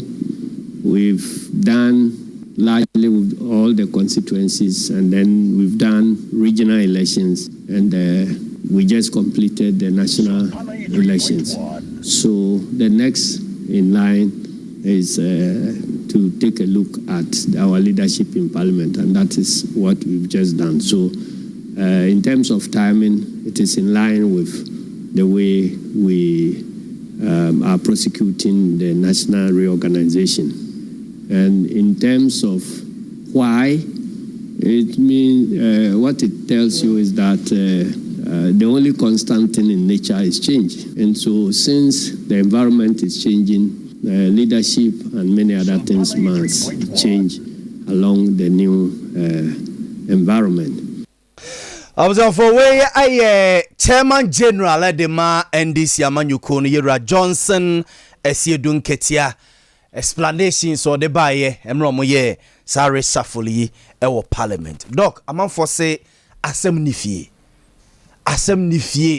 ena sare safo we explanation aba say dun ketia say elections no 2024 no ebe more economical ntomu hia economics for normal lead party no Dr. Daniel Uzo answer asem de na bi ofie na na te na yente o sa muma asem ni fie anka we ma Sompa 93.1. nothing na yente ye na yente okay. na ma bonten okay. asem de na bi ofie okay asem ni fie because we are say ha no ade na say say em fix yeah ti ebia na asem na na ofie no eno na obehwe say na ya asem ben na ye personal ana na ya ade bia ye party ana na ya ade bia ye national meaning say oh na me party no na eno na ya akoye say dia ma he aba no say asem na na ofie no enipa no bigiri say bia na ye personal okay and ama changes no aba because we hwa ade we no a omo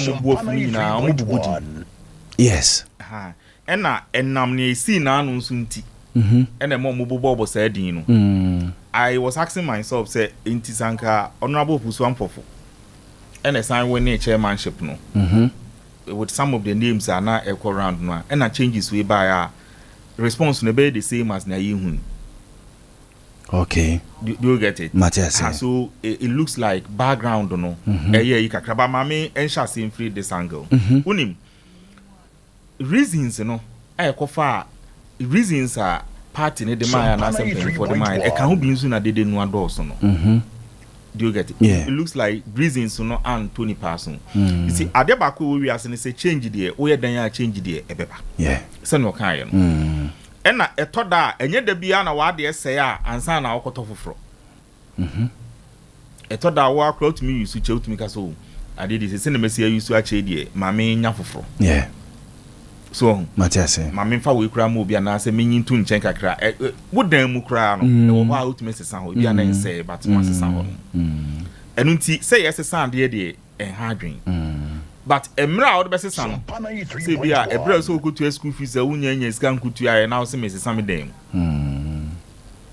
what you say ana say ekwan a wo fa so sesa no ebetumi akofa asamaba de esi nyina ne say I be ana yen nim ne say there are some issues within they try to maybe correct that issue no betumi aye personal ebetumi aye party or ebetumi aye national eno na ye nyina aye fine wo hwa de ne say speculations no do so pa o aye speculations nko na reason omo de mai say economics ne de eno kra na say asem no say 2024 elections no will be so more economical. Are you saying say enye the new minority leader no so onye leader untumi enye ne awoye na he's been okasa a ranking member a finance committee of parliament. In fact NDC about opposition after 2020 ubini papa until recently no okasa for economics ho a enye ono ya adongo. Okay, Dr. Isaac Adongo. Yes. Ono no okasa ya ma ukai so one conference crowd bi mu friend say Baumia. Yes, Wale Adam Smith okofa ba ono no ye lectures ni ade saka wo penipa is until recently and a financial issues no be by a parliament na nam say we no akoye leader or no akoye ranking member nintina ifri no hoba more but until recently no you hu ye within the last 6 months or so space no it was always Adongo speaking on economic issues and until when you take that angle no it gives you some impression and number 2 and no ma I says there's some undertones we are yenim and you may be cause we are yenim. Number 2 so we structure no ye wo yaye no memu and your first time obi sisa in leadership or parliament ni but sometimes and American reasons in the time no mo this sisa no ma petri bi ama and in fact most often than not ye nim ni say omo aya na ese som no kwa di obi anom ya he omo nim die say beba and the caucus is away but we no esan koye mfiri mu no and this particular parliament minim they are to you unim say MPP starting no almost started with division from day one. Yes. Division and suspicion. Why not Toma Babin? Why not Toma Babin? Names ba almost started with that division. Yeah. So we see any BC. And no chi and I say MPs been so called say finance minister and so and also kofa kiki kakraba. Is it from say G95 or say G yeah. The word 90 is becoming say parliament or 1997 about. Okay, honorable address of issue a buy. MPP no ankasa starting from Formina up to when a Toma Babin to address for to near MPs ni bi beke na ama hono MPP side no I say ye bi yeah. And at that point no na in terms of say you see who need na NDC no more united. Yes. In parliament. But this particular thing make us say a thought down say decision bi why say obeku aboa ben no obeku na obeku tromo no akọ dware yi sasedro de enka ne enka manemfa na ho fentina kwaya ase. At this point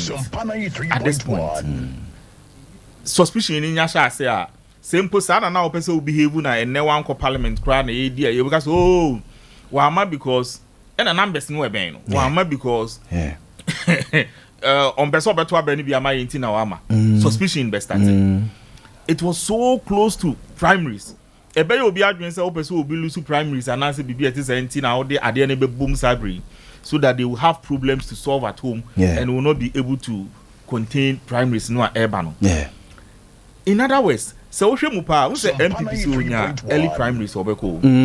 But one of the dangers are me enye se o maka me hu ni say ebia obi aba careful say we a party ni a oba careful ni say because of numbers any a bit of suspicion in our parliament no za okoto abane ntem na MPB lose ni sita so oto abane ntem na MPB lose ni sita yeah ni suban o parliament ho e free sabre no be lose ni seat no akopem ebra ye beto abano and with only difference wo mu ye be one pe no can create problems for you. 3.1. Could imagine say akoto abana MPs be 20 elusu mu seat na the parliament is where you 137 mu seat na adwena wo mu trim ni say ibi a obi sha chiri ena mo lusu seat. What do you think will happen? And with the numbers that close say a see opposition on only government who hear numbers but when you are in government with the numbers but this one coming would also is a so over either way maybe when is say baby or a bit my advantage for either of the parties baby also bit my disadvantage. The disadvantage angle is that the leadership then went for an election in 2020 and lost.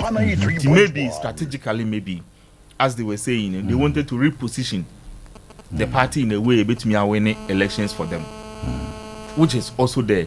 And then if you look at someone like Afanyo Markins from the central region and in the posture who said recently he's been doing a lot of the things in parliament, maybe they want another person from that region to come and also central region obe winning elections if you hope and say so Caesar. I always say this, the seats are in the bush in quote but for presidential the vote to citizen na baby as say why who cry for parliamentary no seat no ewo enwura mu ho enkrase no na presidential no seat no ewo krum because oho no eya na numbers ne doors. It's true. It would me anya numbers be every villages no but e be a obeka constituencies be me nu ana me ensan boma ensan wanya one constituency e wokru mu de so and baby as say kura ya na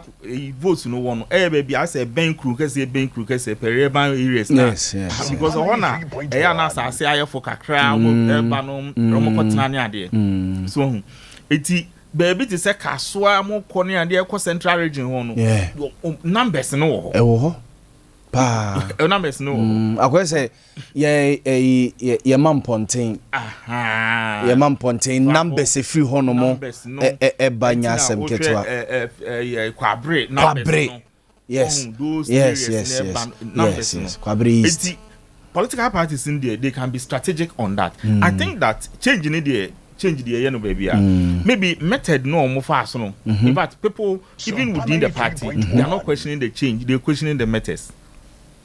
People within NDC party no. Yeah, Oma kasa fa ho say ebeya omo nya yi no. Kwan omo fa so ye no and omo question ba nye nipa no omo de omo ba no. No. They are not questioning the change. Okay. Kwan no na omo ka say e fa kwan fufuro bi so a nke bi a ebetumi aboa omo. So eti minua the truth of the matter is that change no abane the individuals involved no ebe affect omo. Okay.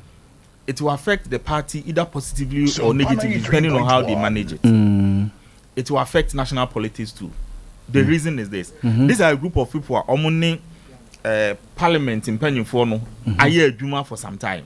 It will say synergy no, and there's a new group. Yes. And from what we are all hearing, if that is true, it looks like those who are coming will be more hostile. And no, I am told say omo pay a courtesy call on speaker.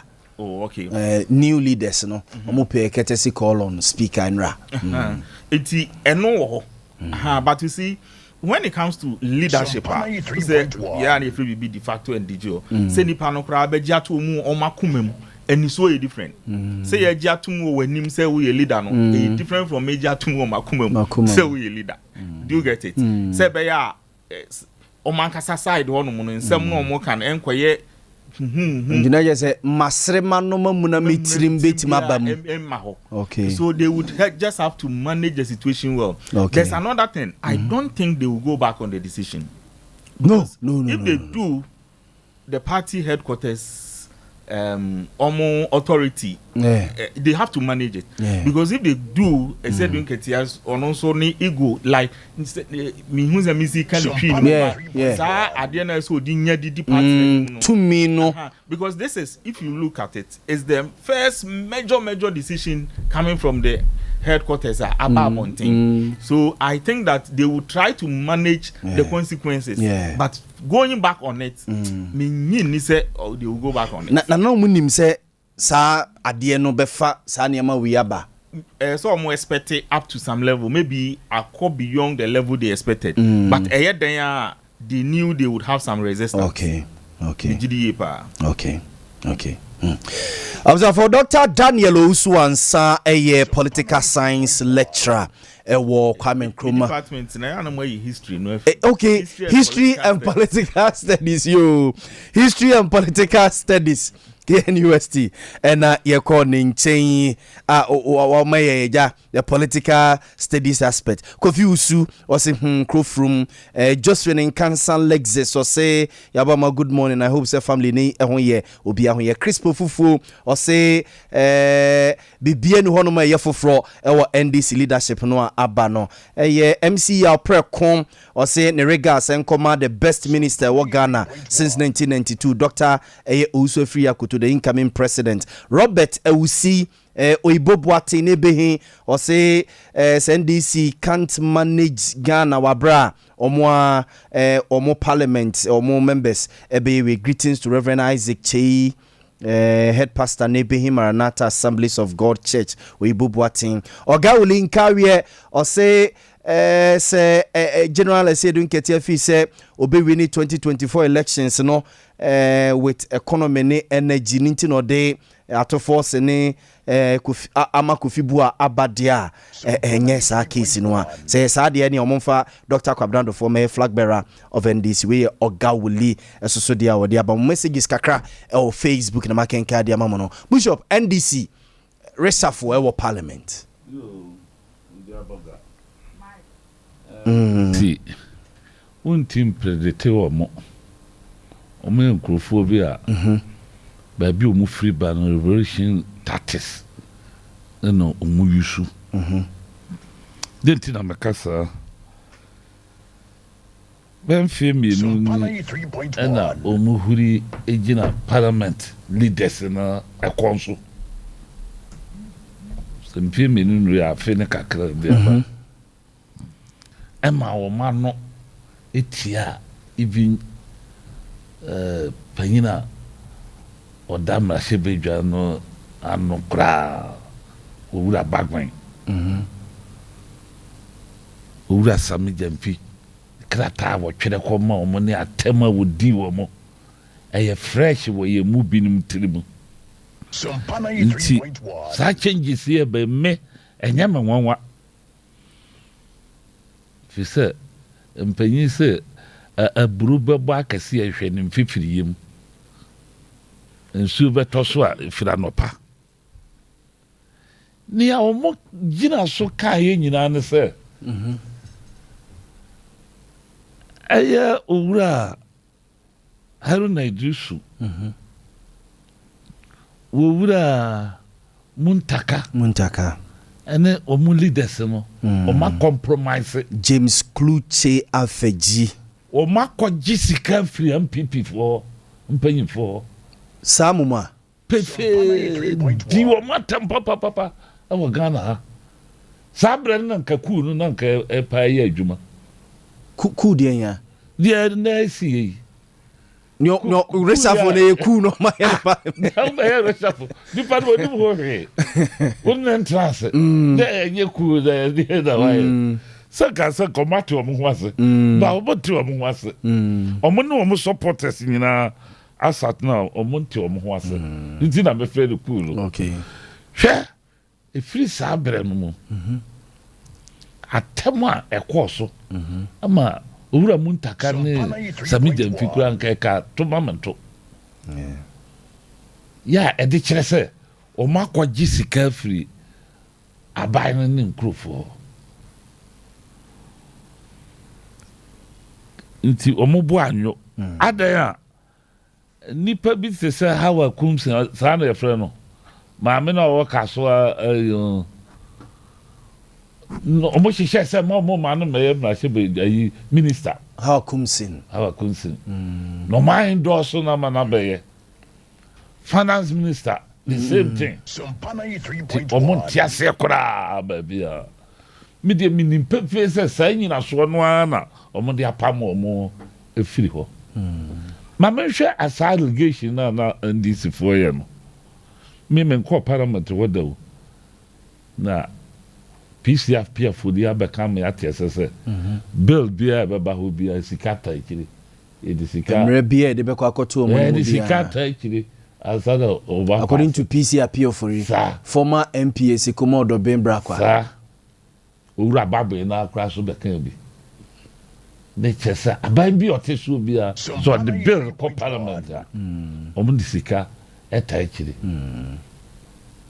ne tisa ampa dia yentini ye bilemu babin ye bilemu Haruna Idrisu ye bilemu Muntaka no yemfasi kasam no ade nto nchen ye nyina wo Ghana ha enkrofo ebo moden ehodu NPP papa ama obia hwenu pruzo parliament ekoya ma atwere bokura ye dai eba mu a pipe nyina ba mu this Sompa 93.1 finance minister omutimu passing out ene maami kumsin ombenya minister na de akase de kwhye Muntaka ne Haruna sa ren munyamfo ya na omo ne omo ani ni ye sabren mu ana na nka mutu omo afiri mu nsama ba ye womo babo amane se sa nkrofo womo bo omo amane ansa na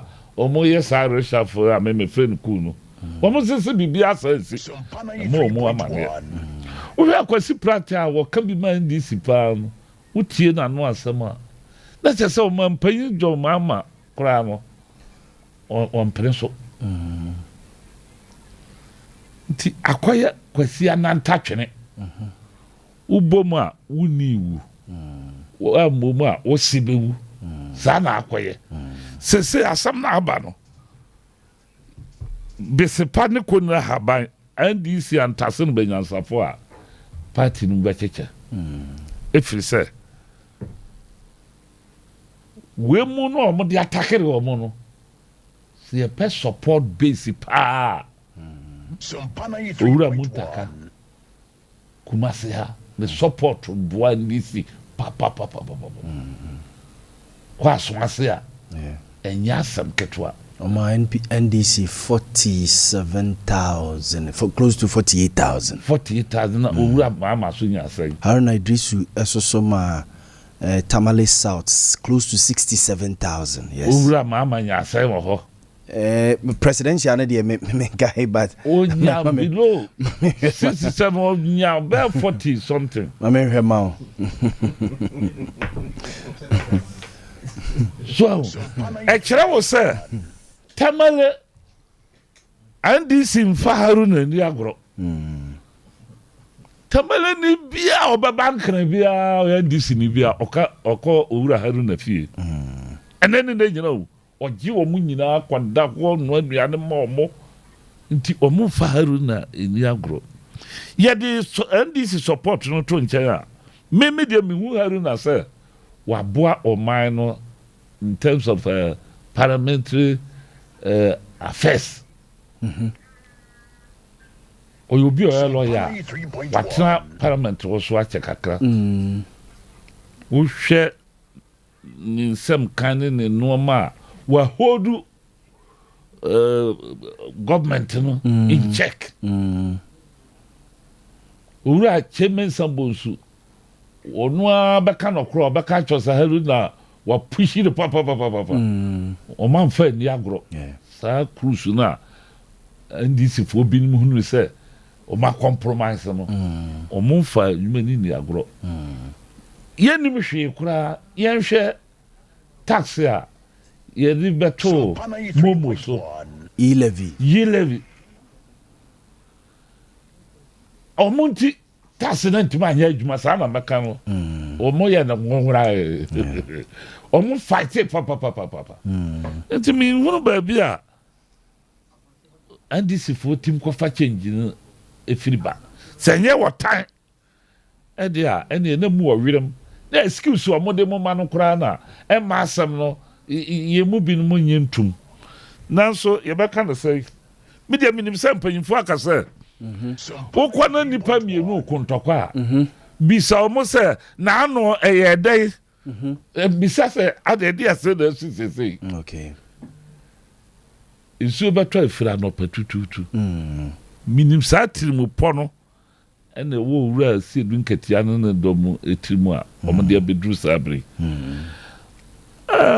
wo ka bibi sa asem ni fie no kra asem ni fie da said the doctor kan no asem wo fie na ndisi fo yenkrofo bi a me digi wo mo papa omutimu ka asem a the whole country ombeka omano atomo omoso mo bi ante enso da omo supporters wo the whole country no bi anim so mo bi so ma obi ante omo te say MPP for no omano ha omo tere no makoka na obaja ho adwere okay me who sa NDC wo mu yenkrofo bi a security party wo tim no omo ndeli okay so omo de no omano atwa ba pem sabri ana APP okay me de mesre se ba bi ade na koduru no ano ya ayedene se reshafo na anya adwuma se du ketia ne mpanyimfo omuntimu nya adwuma bio ana se so reshafo no ya adwuma na o ma hwe ni ya o mbelusu Haruna eni montaka na sankrofo no so ye banua power NDC mu a omulusu o mu abeha NDC party no okay nti mpanimfo a wa NDC no omontrase eni hu dwuma ati se Lawrence nyame ato nsafra o ni wiase bi no nsemo a ebebo ba NDC mu no ya hwedi ya ne ka be de tempenifo omo council of elders omo ekukudam e wo ho a ende sabre ya omo jiro omo ntenten yesa de ba no enkoyi yo Mate Bishop abza for Bishop JY Edu ena yete nenka no Kwame Sam o message ya odi abede mimi ntimi on ticket you vacancy David ena Wellington ade o say ya o menhwam wo New York City na ono de ni obeka ne so de nche koma eye Ken Powers Explosion Ghana International. Like I say, the incoming president of the Republic of Ghana 2024, Honorable Kennedy Japan. No say ono the ohenimu say NDC reshuffle no o maye or parliament no kebi si ya nenka omo edi akwa abato 2024.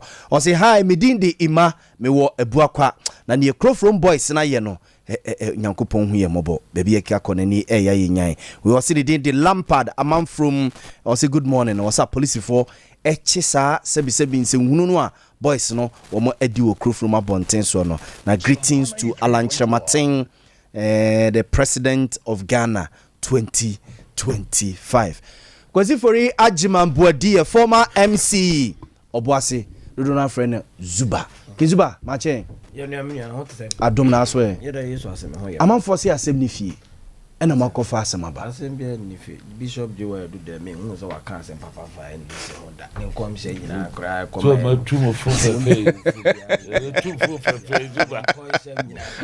Bishop Joel do en nkom se nyina koti NDC nyina metima me buso wo se nkom aba politics na metifia metima predict do beka nyina eti ono e ba se ono kuma wo MP Zuba pacho peja mic ne kakra aha MPP on te ba se no Venice eka de woni ntoma nkwa na nkade bia nke ye gura asafo ti atwa ato ne nkwem na ni agi woni mu to hwe analysis bia wo ye nyina o ti analysis nyina e flawed ba wo ye what the message ha do asimo ka bia mitena mi za we na za envy nu na we anu kotia say babe wana anu kotia babe Sompa 93.1 kana sa ngona bat abane line na ni agi pa woni mu me hu sina ni ajipa we meka no kwa na nka yesi ba Bishop kazembi emu wasema ya meka tenkofo nya nipa ne nyam nefa plan nipa ne Nyankopon nefa plan debi onipa ne nyam ntimi nefa plan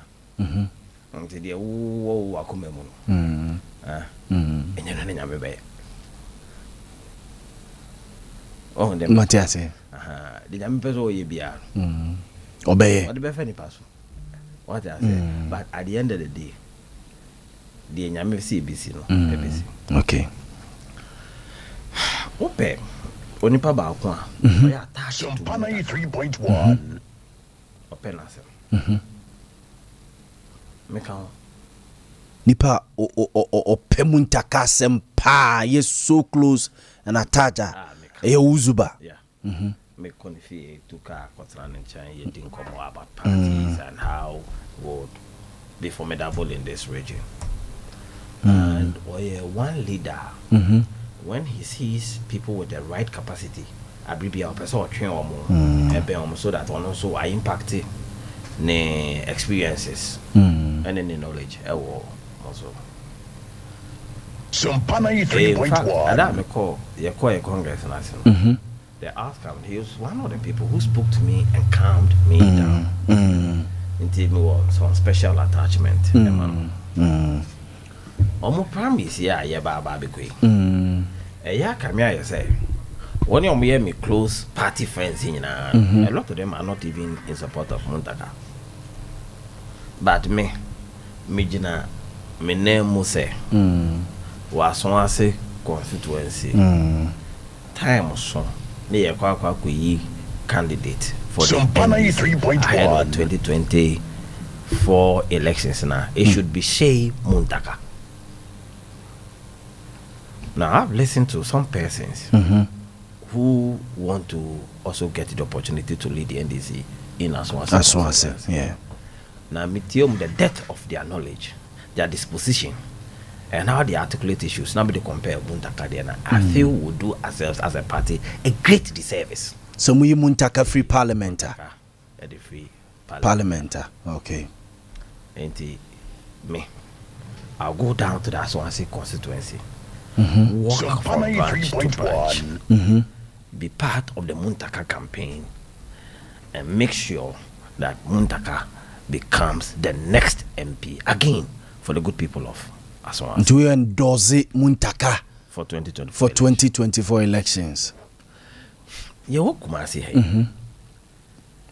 MPP4 and him radio for what day Muntaka echa MPs awa kroma ampoa maybe ka openya mo ni pesa so se che mesa bon so e ba de tia ne se na ban ni na Muntaka na ban wo ho no de ay development woni cause so, and in fact share the impact of Muntaka in the wider Aswasi constituency. Virtually every community has a feel of Muntaka.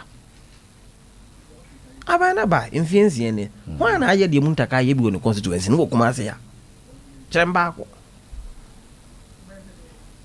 onya bi eti na chese omo ka se na ban ne ba ye no ena omo aban ni ho no omo boa desire excuse na MPs ne dey ma no sa no masa Muntaka ya no ya de thousand aban ni no aban ni aban ba nye influence ni so I mean interchange and chance na green nye encranting na efu ena na emu wo contractor ya award ya majority leader ye MP wa di ani ma ye beto di na afi ne na dan ho esusu hwe woni a ebeka wo man san ya kwako value adan no enti mo ye na mo nya cost for the project san no masa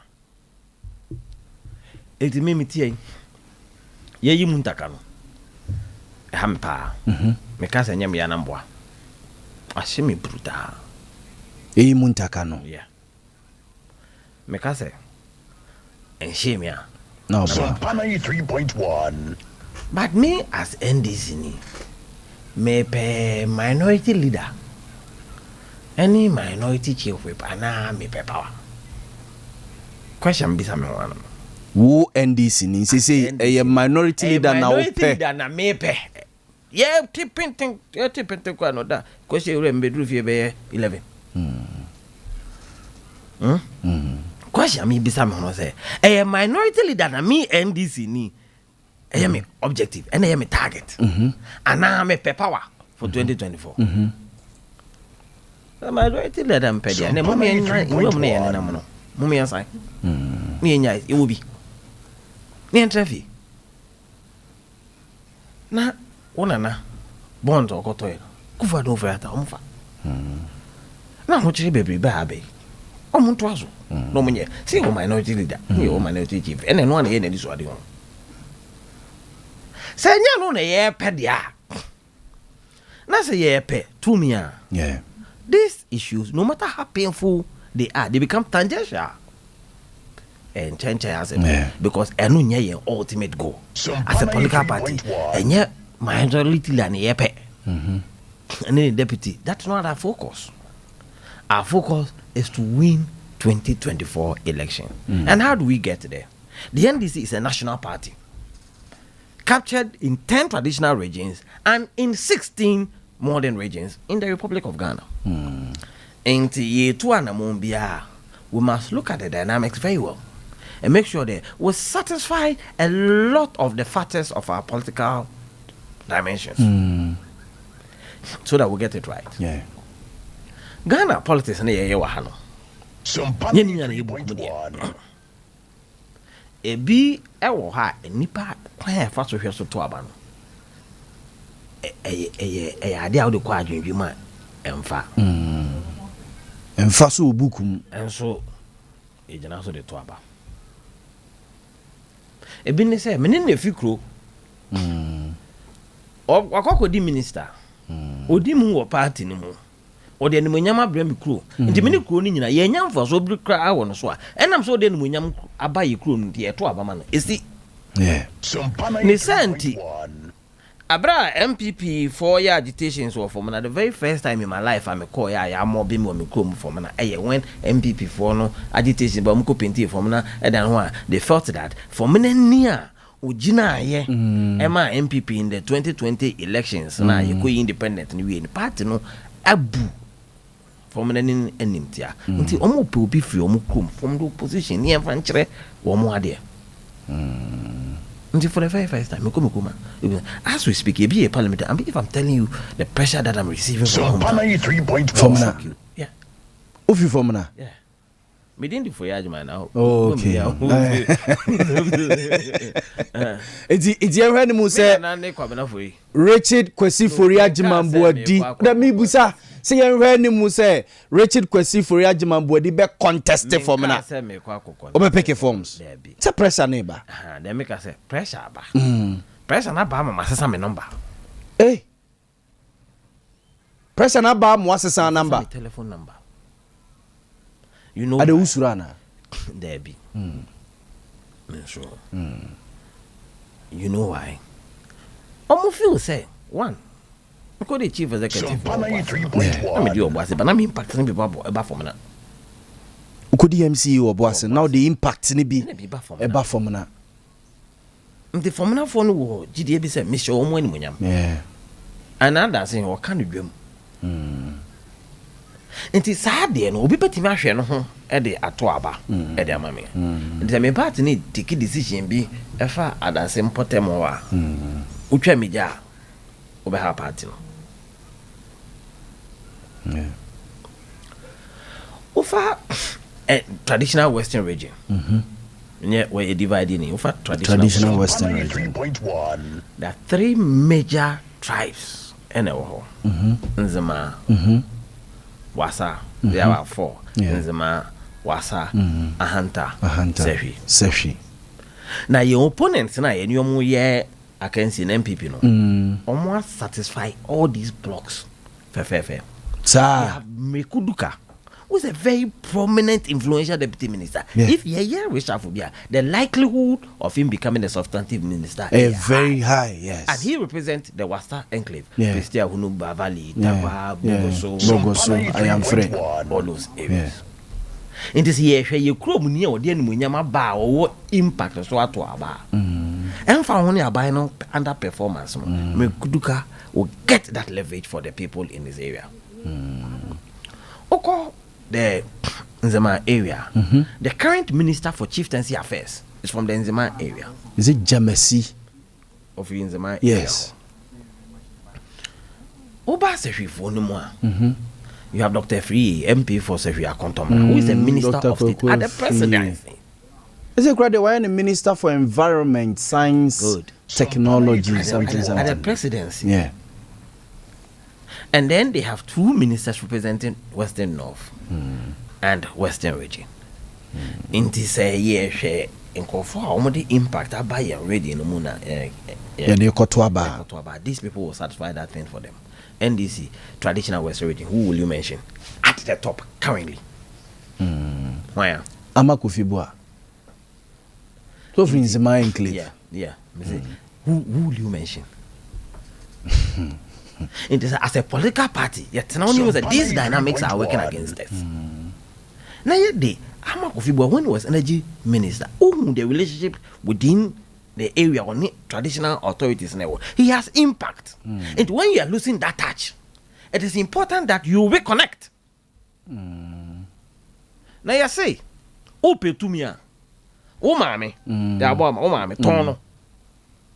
That's according to me. At this point in time, I am interested in political power. I am ready to sacrifice everything. Tomato mama de kwaji to me. Me akoko bedie no. Sompa 93.1. Yeah, ji to me ni wi a. Yeah, kwaji mama. Eti tomato mama me akoko bedie ne de kwaji to me. Yes, ana mafa no. Okay. And that leverage na Amakufibua the mayen traditional Western region if you we have brought it back. And say, the responses from the traditional authorities and the people within our party in the region, the excitement that they are receiving this message with, you realize that it will give us impact in that region. And when I mean a video be of wild jubilation war, a Jumakon and Yenesian Central Region, and then you come to the Central Region. And I'm happy Doctor talked about Afenyamake. Yeah. MPP for me first time. Na Afenyamake deputy majority leader. Yes. Mpacho omu ede Afenyamake omu ko Congress. Ene ko yi no. Omu ko ye elections ene ko yi no. It was just a matter of leadership of the party deciding that Adwa Safo ye man nye deputy bill. And ma Adwa Safo abufu ye okota America no ye TikToker. The discussion was that the views of so cause or ye leader and all those ones. But the party felt that, and I'm telling you, enya abra Afenyamake ba emuna. Nanka agitations are na MPP efili wo parliament. Would have been worse. Because one of them, or say men James and the post, you know. Or sorry, he speaks as if the opposite side. No. So he always gets our MPs angry. And then when a fellow Markin gets up and he speaks, he calms the nerves. And he gave them a good balance. What's the point of it? But MPP did not consult anybody in making that change. And I've heard Honorable Inus Afuseni he said, leaders. No, we're not consulted. You do by young consult, you do by consult. Na sana was say yeah, they all buy young consult here. Has it not been the practice? Oh, Parliament all these years. Appoints leadership all these years. Young Traban ye leaders. Young consult be a me and me wo hono mo. Yeah, mama man ya kra say be a ye you were free ho. Listen to me. If I were the people doing the exercise, I would do consultations. What I say? Yeah. Onipa. And a no man reactions in the benya is sentimental emotions. Yeah. Attachment people have for people. Nipa deny then final day me final meeting. I was municipal assembly. Made that man. Sompa 3.1. Okay, say me shenko for me no matter better now how they have lived with me. Yes. Virtually all of them are my opponents, but they have lived with me. They are like not many of them. Eddie Fapem. Yeah. Only comfort now. That attachment is there, so it is important that the conveyors have consultations in the English party. Okay. The party. Okay. I pay. No, majority chief. He was also brought when he came. Sergeant 95 agitation. Now he pay the cost and crata with the party say the NDC censor motion. Your parliament, they will not follow and they are preparing their people to be in line with the party's position. And people for Congress every year. So that has been the practice. Okay. That parties and their leadership can change their leadership funds in them. Acquire your fast why we entering Nyansa for. Say it is important. Say Baba, yes, I know my way. Yentu one because but then just say you are taking decisions, and he will rock the boat, sink the ship, and forget about ultimately what we are looking for, which is power in 2024. Now, me Jane apart from the fact that we use her to get leverage on gender issues, her impact, her vibe, politically, me, I didn't feel it. Professor Jinano Poko, I didn't feel it. Ajiman, Vice President candidate. I didn't feel the vibe. What I said? Yeah. I didn't see the political impact that we got. Apart from the fact that we're able to convince free central gender region. Balance. Okay. But if you look at numbers, we are analysis of the data. Anytime that NDC has lost about 45% of votes in the central region, we lose elections. In the traditional swing regions, traditional born Afro region, swing region, it may come MPP, it may come NDC. Traditional Western region, a swing region, it may come NDC, it may come Greater Accra, a swing region, it may come MPP, it may come NDC, Central region, a swing. When you are positioning yourself in these regions, it is important that you look at the caliber of people that you put there and make sure you get the right leverage. Now, for us in the Matizuba, Yekoyi regional chairman, Dr. Asiedu, from the Asin enclave, so right from Indra through to Ingresi, that stretch in the central region, we have satisfied it very well. Okay. You are using forcing to satisfy Asebu, Enti, Ayeldo, up onto a Kumfin Nakwa, Winiba, those enclave. So that you position yourself in these two areas in the region very strongly. As for the north, we have too many leading figures to satisfy and the flag bearer for 2024 is going to come from the north. Yes. And Omo Mukofi, who is not a minister material. All of them, including Aveji, who doesn't want to come back to parliament. Yes. They are all minister material. So let us use these two gentlemen that we are putting. No matter the painful methods, let's keep calm. Mate. Let's get to the power and put them in good positions. Mate. I was for the wretched question for Yajima body dog. Baby, a Zuba every bay, only a yagini, anger no free bano. Zuba It's the first time I share programs, but I know him from afar. Yeah. One of the best political communicators. Yes, He's yes. done just that. Yeah. Or no, baby, freebano. A lot of the things, reasons from mine, were not the reasons given by those who wrote the letter. Yeah. Yeah. And me, where I was coming from, who says I reason, no, no, yeah. Say, but it was no, no, say, Yasi Bia, and America say, Yaka. Yeah. Bia, not say, movie. Yeah. However, you see, those two people, Kofi Boa and the minority leader now. Yes, Ato Forsen. Yes, they were there when they lost 2016. Yes. They were in those, they were. Ato Forsen, no, a deputy finance minister. Yeah, he was a and Ama Kofi Boa was the minister for energy and power. When they lost 2016. Yeah. You see, we say a toda, you see him with Kruma. You were empeñado for musi hino. Yeah. But when you are doing any basis, no tuna. One can't check Kruma no a bit me the asamaba. What is happening now is not only for the NDC, it's for Ghana. Yeah. Do you get it? Yeah. The picture you paint to Ghanaians, the voters, not necessarily just the party. Yeah. And because of that, you know, so who could take a decision be who's a make sure say no. Make can say the change is very normal. And depending on the situation, you between about say 2016 dynamics, you know, between as a Sunday time, so they will be useful. Yeah. However, the method that you use, I say one more now you are doing. A money the one but I just okay sugar begum. Ever done it rice water.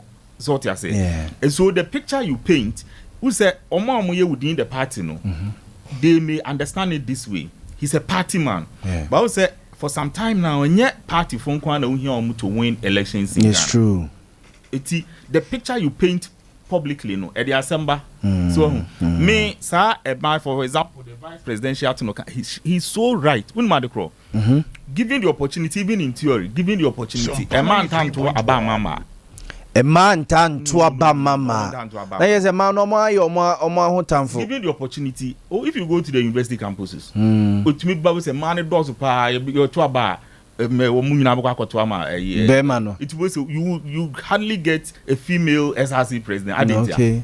But the man also also. Even within the maybe can you invest because a educated environment. Yes. Education, no. It was true. A man turn to a but you satisfy a certain things are high. Say or your bar near this. I know man it to me back MNA.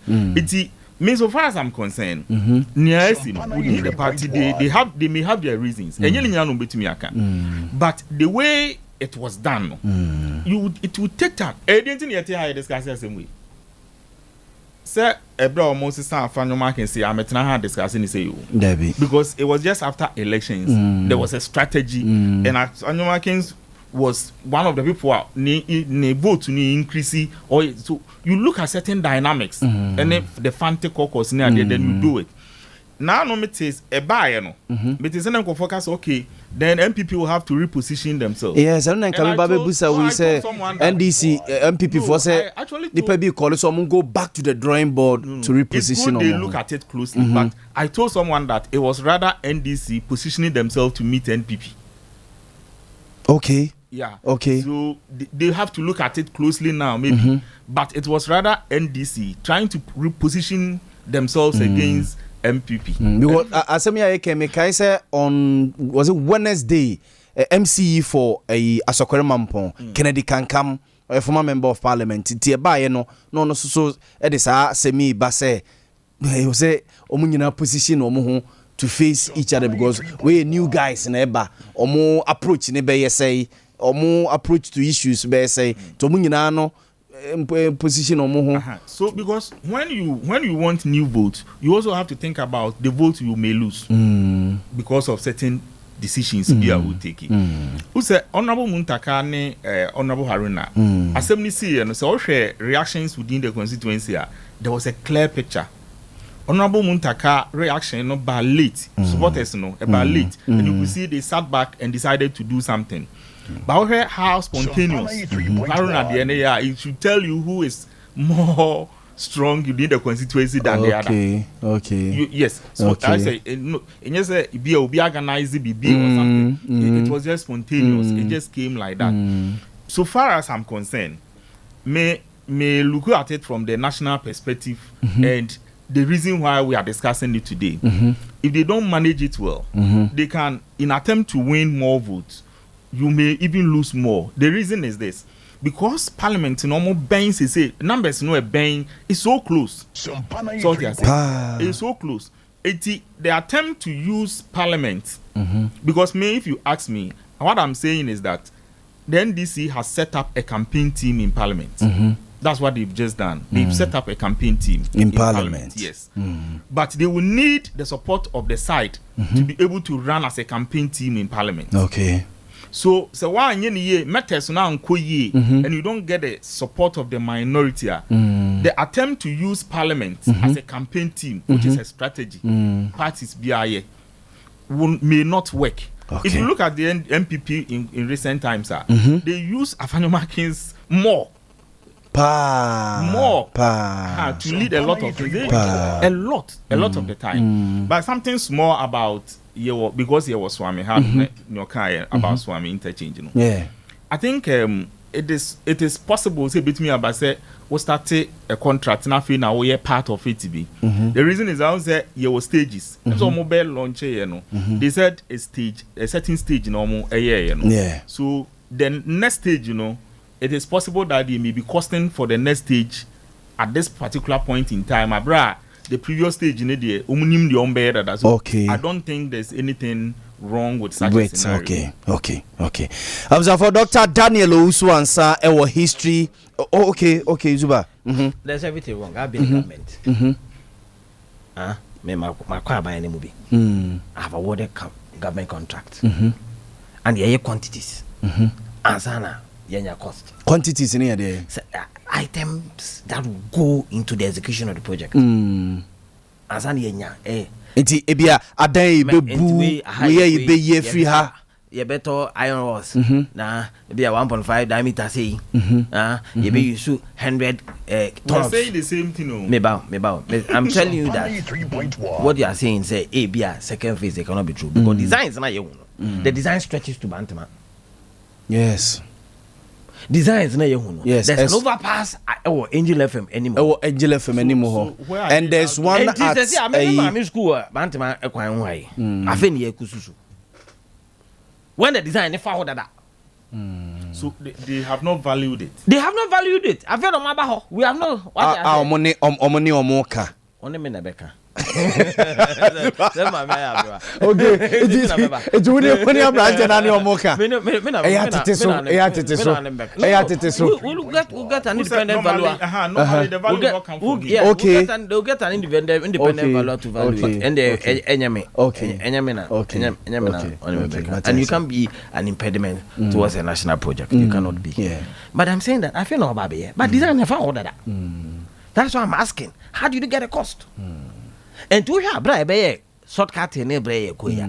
Ubia contract on the side to cry you $40 million near be a phase one of oh they forget about phase one. I say design for that. And I think yet treat tape is to be Rebecca. And how do you get a design? But there's an overpass be what? Is it Melcrew Junction? Because they were not prepared. I mean, percentage say MP no lead NASA. Because we were not prepared. And until you try Adiano who we you try Kunkano and who and chance and we chance and a bugo and I fool contract on the sideway.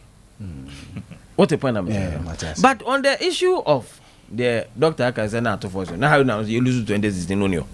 How do you know? Muntaka no Muntaka. In 2016, who was the Sompa 3.1? Was it Haruna? It was not Haruna. Debbie. But to force him, son was not a leader of parliament. So you can not Haruna do see a leader.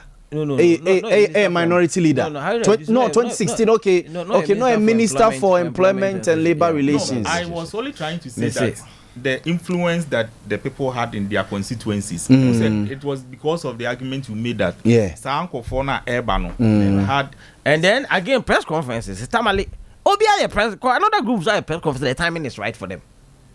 It's because people would want to compete him in the constituency. No, you see. But don't say how at the end the day now didn't see and now. Who say people say 100,000 votes on the constituency. Let me 20% or Western region. What does it done?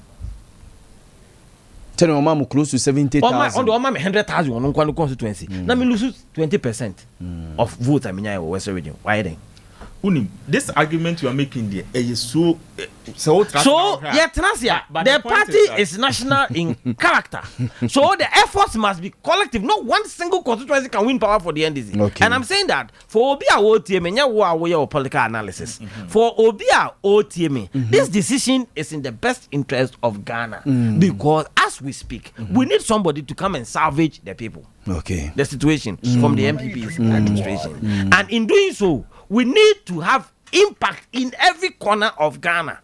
And me say, the explanation you are making is the same thing and National Chairman and General Secretary have been saying. They are saying that part of the reorganization process is the fact that my details say we want to certify Western region. Almost that I am as a communicator for the party. I am giving the detail of the reorganization.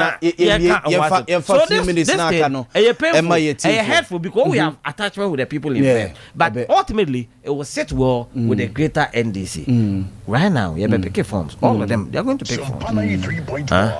Contest or more constituencies. Primaries. Let our MPs focus on their primaries and make sure that they get opportunity to lead the party again, so that we can start our campaign in earnest immediately after May 13th. We start our campaign in earnest, hit the ground running. Here in Parana say, a quite benny before so you be MPP for Fapem. But me da say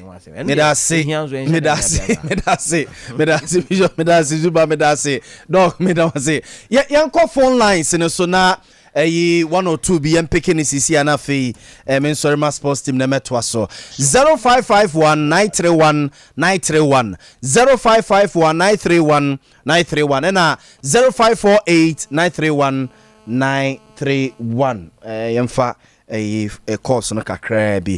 Hello, good morning. Hello, good morning. Me ba chori ndi se na kase free. Good morning, thank you very much. Mama nti o ti awa. I know the day the mama do pa the mama so. Na ya lo zuma de the pala for mo anso so.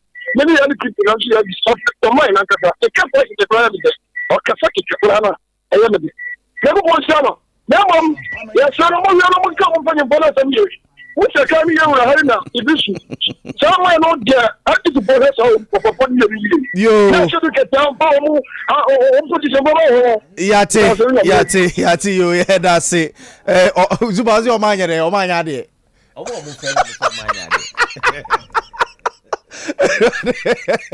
As a moment, we are friends 0548 931 931 0548 931 931 and 0551 931 931. Hello, good morning. Good morning. Me ba chodin di na kase free he. Your friend Abdulaziz, I'm a former deputy youth organizer. Mami ntie Abdulaziz. Yeah, me chia me boss Zuba. I was saying Bonaventure me say ne soldier man chia no Abdulaziz. Also no so chia o. Yeah. Let them say what about we host no me tell some papa because the way also handle we issues no. Anytime we am monitor mo. E din kan yakopon chiro nya me ma nkura o no kwedi san fon kwa ni mu. De kan no. Yo. Asemi tia wo nyina ne say isa leadership ni yi wo mo no. Penimfo na atmase ana o ma decide say de bit maboa party say dem boss Zuba e kan no. Honorable Mutaka wadi ade ne 13 years. Honorable Haruna Diso me am family member no wadi ade ne be over 8 years as saying. Anya ebusia kunya we kono we aba. Nti sama na one or some for me leadership no. O ma no mo nka ho na o mo leadership mo ni bi no de asem mo ka fa ho.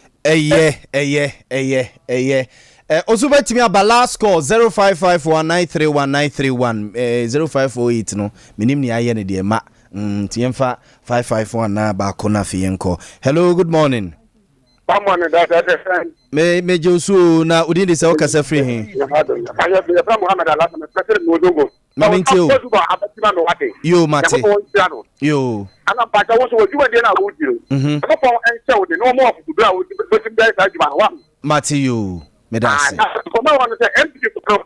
Se so ma son kon fu afa ko yi su kon to go fidia. Ya ga wajo. Yo. ate yɛda se meɛmfansi lawyer Derek wɔ ɛso yɛbɔ anɔpɛ me moakye paa me moakye anɔpɛ yi nyame nhyira wo ɛna Mr. Tony national organizer so abatan o national organizer Honorable Joseph Yamine what town okay yɛgyene so Monday Zuba so baba Monday Libya national organizer baba okay na doc yɛda se bishop so yɛda se ne be kasa na Monday na national organizer ba yo yɛda se toro me bacho toro ne maame ho toro maame aye no toro lawyer nana ya osei ne papa yie eye ne ho lawyer nana ya osei ne papa yie no yes ombeko